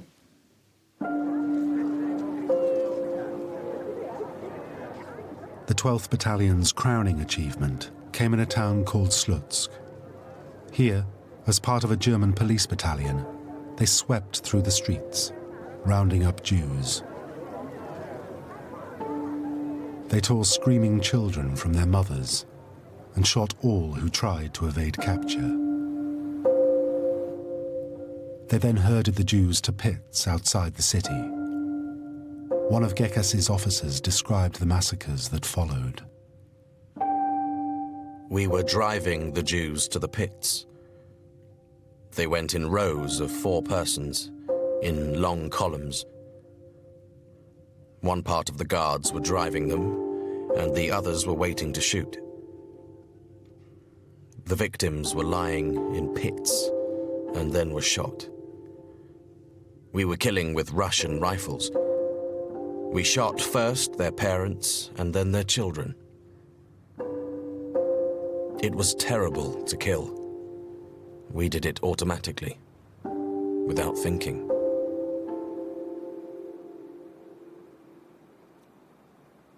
As a platoon commander, Antanas Gekas took a prominent role in these operations. He knew German. He was able to liaise between the officers and the Lithuanian rank and file. Gekas was involved in the entire process, in deploying the Lithuanians as guards, as shooters, as communicating with the German senior officers, and in the shooting, personally taking part in the killing of Jewish men, women, and children at the death pits. In Minsk, Gekas and his battalion also took part in a macabre public spectacle: the hanging of 17-year-old Masha Broskina and her fellow resistance fighters. In Belarus, Gekas's battalion would participate in the murder of 300,000 people. Walter Stahlecker neatly summarized the killings in a special document. It's known as the Coffin Map. The map details the total number of people killed by Stahlecker's men and their auxiliaries, and declares Estonia to have been completely cleared of Jews. After this initial wave of killings, he reports 128,000 Jews remaining, presumably Jews who could be used for the German war effort. Meanwhile, in the Ukraine, Nazi collaborators were carrying out an equally ruthless extermination of the Jews. They operated within the Einsatzgruppe of Friedrich Jeckeln, SS and police commander in eastern Russia.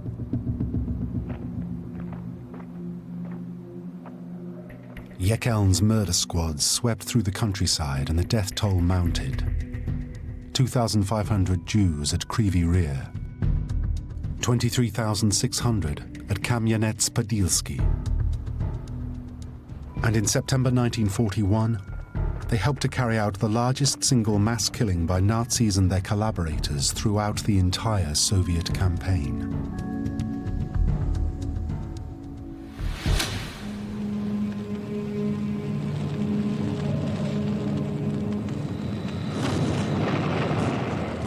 A convenient pretext for this extermination fell into the Nazis' lap. The Germans' headquarters in Kiev, the capital of the Ukraine, were blown up by the retreating Soviets. The Germans pinned the sabotage on the Jews. They were rounded up by Ukrainian police and marched to a huge ravine called Babi Yar. It was the ideal place to try out one of Friedrich Jeckeln's most notorious techniques, known as sardine packing. Victims were forced to climb into the ravine by Ukrainian militiamen and shot from above. Another batch of Jews were ordered to climb down and position themselves, head to foot, with the dead. Then they, too, would be shot. Jeckel believed this was a more efficient way of killing Jews. It was also a more efficient way of filling the pits. You used the space more efficiently, so you didn't have to dig longer and bigger pits. In his eyes, this was a terrific achievement, a great step forward in efficiency. To us, of course, it is simply the most extraordinary barbarity. And you do wonder how an intelligent and educated man, which is what he was, could have thought this through and sort of patted himself on the back for having come up with this solution to a difficult problem. Sardine packing proved very effective. After just 2 days, nearly 34,000 were dead. How could these people execute entire families? How could they justify killing women, children, babies? The hardcore Nazis, of course, viewed the Jews as a racial enemy that had to be exterminated. And as the next generation, children above all had to be wiped out. But what about the Nazis' Ukrainian collaborators? How could they do it? Many of these people had a primitive way of thinking. They believed in blood feuds, grudges. They had long memories within their own communities. And I think they worried that if anyone in a Jewish community survived, they would come back looking for revenge. They didn't want witnesses. They didn't want anyone who could say, he killed my mother or father. So even the children had to be killed because they could be witnesses.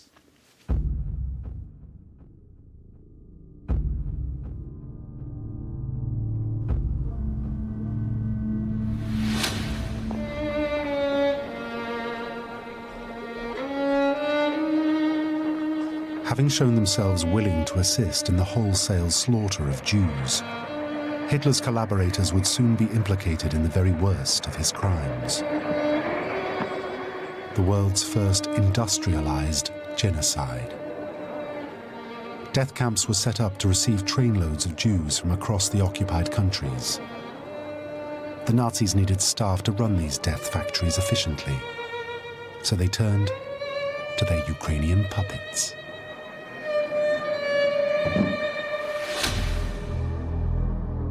One of the most notorious was a man thought to be called Ivan Marchenko. He was recruited and trained by the SS at a prison camp called Travniki. From there he was sent to the notorious extermination camp Treblinka to work the gas chambers, where 3,000 Jews could be killed at one time. He was a vicious sadist and became known as Ivan the Terrible.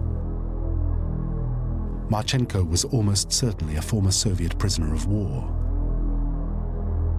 The recruitment of these guards was officially voluntary, but many would claim that their only real alternative was deportation or death in a prisoner of war camp. But once employed, they excelled in tormenting their victims. Especially Ivan Marchenko. He liked to use a sword to drive Jewish women to their deaths in the gas chambers. In these camps, Marchenko and his Ukrainian colleagues could unload and kill an entire trainload of people in just 4 hours.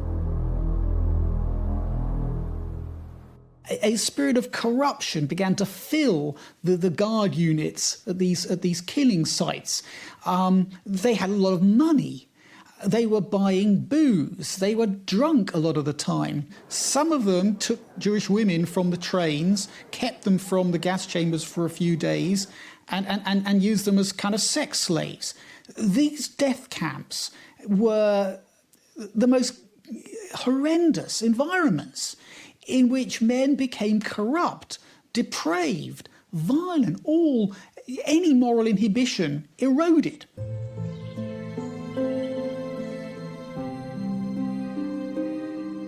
In Treblinka alone, Marchenko and his men helped to murder over 750,000 people. He was exceptionally evil, and in 1983, the Israeli courts thought they had got him. A Ukrainian named John Demyanyuk was arrested and accused of his crimes.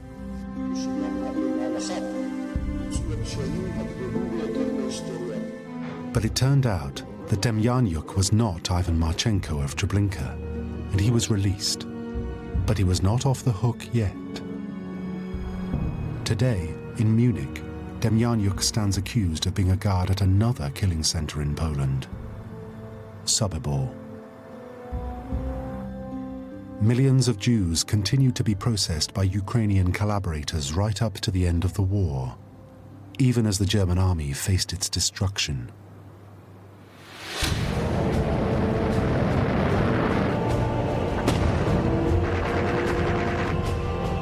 In 1943, the tide finally turned, and the war began to go badly for the Germans.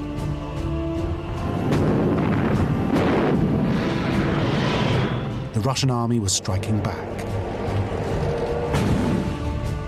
Victory followed victory. Stalingrad, a resounding success for the Russian army. At least 275,000 Germans were wiped out.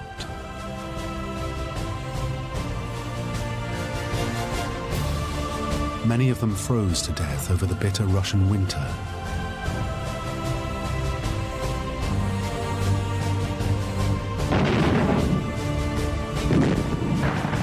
The Battle of Kursk, the biggest tank battle of World War II. 500,000 German soldiers were killed, wounded, or lost. The German army was running out of men. For Hitler, there was now no option. The Nazis, who considered Slavs and Eastern Europeans as barely human, would now have to rely on them. They were able to take advantage of this very successful Soviet counterattack to say to the peoples of Eastern Europe, unless you rally to our cause, the Bolsheviks are going to come back. And after this period of collaboration with us, after you've profited from looting the Jews, the killing of the Jews, they're not going to look very kindly on you. So if you want to defend your ill-gotten gains, if you want to defend any chance of Ukrainian independence or Lithuanian autonomy, join the German military forces.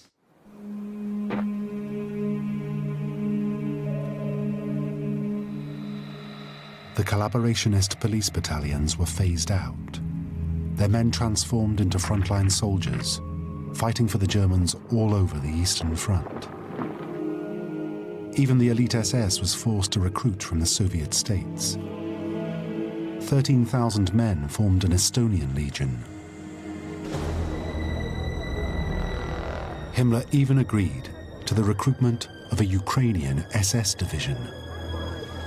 But he obliterated any claims they could make to be patriots, fighting for their own country. They were not allowed to use the word Ukraine in the name of their unit. So in April 1943, they were formed into the SS Galicia division. 15,000 Ukrainian volunteers were signed up and sent to the Eastern Front.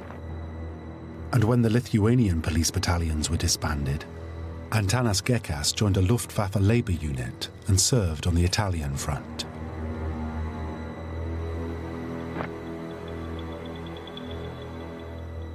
These collaborators were now a vital part of Germany's armed forces and fought by their side to the bitter end. The Germans had created almost what you might call a criminal clique, a blood pact. Throughout Eastern Europe, there were tens of thousands of people who had covered their hands with the blood of Jews and communists, who had profited from the German occupation. And the Germans knew that they could rely on these people for a last-ditch defense of the occupation.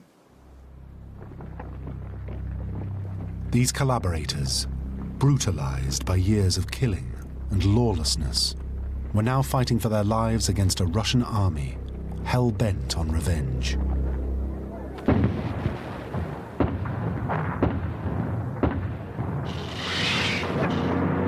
But it was all too little too late. The Russians were coming, and there was nothing the German army or its collaborators could do to stop it.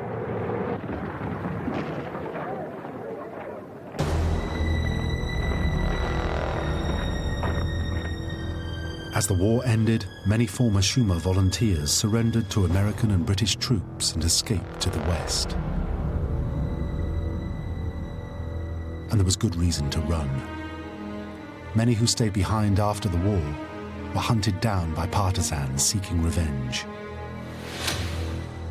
One of these partisans was Menachem, the Jewish teenager who had escaped the Vilnius ghetto. He was part of a group who tried to track down the perpetrators of the massacres at Panari. But a great many more escaped justice. Among these was the commander of the 12th Battalion, Antanas Impulevicius. He lived in America until his death and was never tried or punished for his crimes. And what of his one-time platoon commander, Antanas Gekas? Incredibly, he had changed sides right at the end of the war and fought for the Allies. He took part in the fighting for Bologna in the last months of the Second World War, actually got a medal from the British and was able to settle in Britain after the war with the men of the Polish divisions who, because they had fought under the British flag, were given the right to settle in Britain. He moved to Scotland and led an apparently blameless life until information was provided by the Soviets that revealed that he'd taken part in some of the worst atrocities of the Second World War. In 2001, Scotland agreed to extradite Gekas to Lithuania, but he died before he could be brought to trial. After the Second World War, these Lithuanian and Ukrainian collaborators proved frustratingly hard to bring to justice. As a result, it's difficult for us to understand their motives. It's clear that some were anti-communists and were haunted by the atrocities committed on their friends and families by Stalin. Others had no choice. The Germans offered their best hope of survival, food and money for their families. But this cannot justify participating in the mass slaughter of millions of people. Many of these collaborators weren't just following orders. They killed for personal gain, and sometimes they enjoyed it. And their help ensured that Hitler could carry out his genocide against the Jews.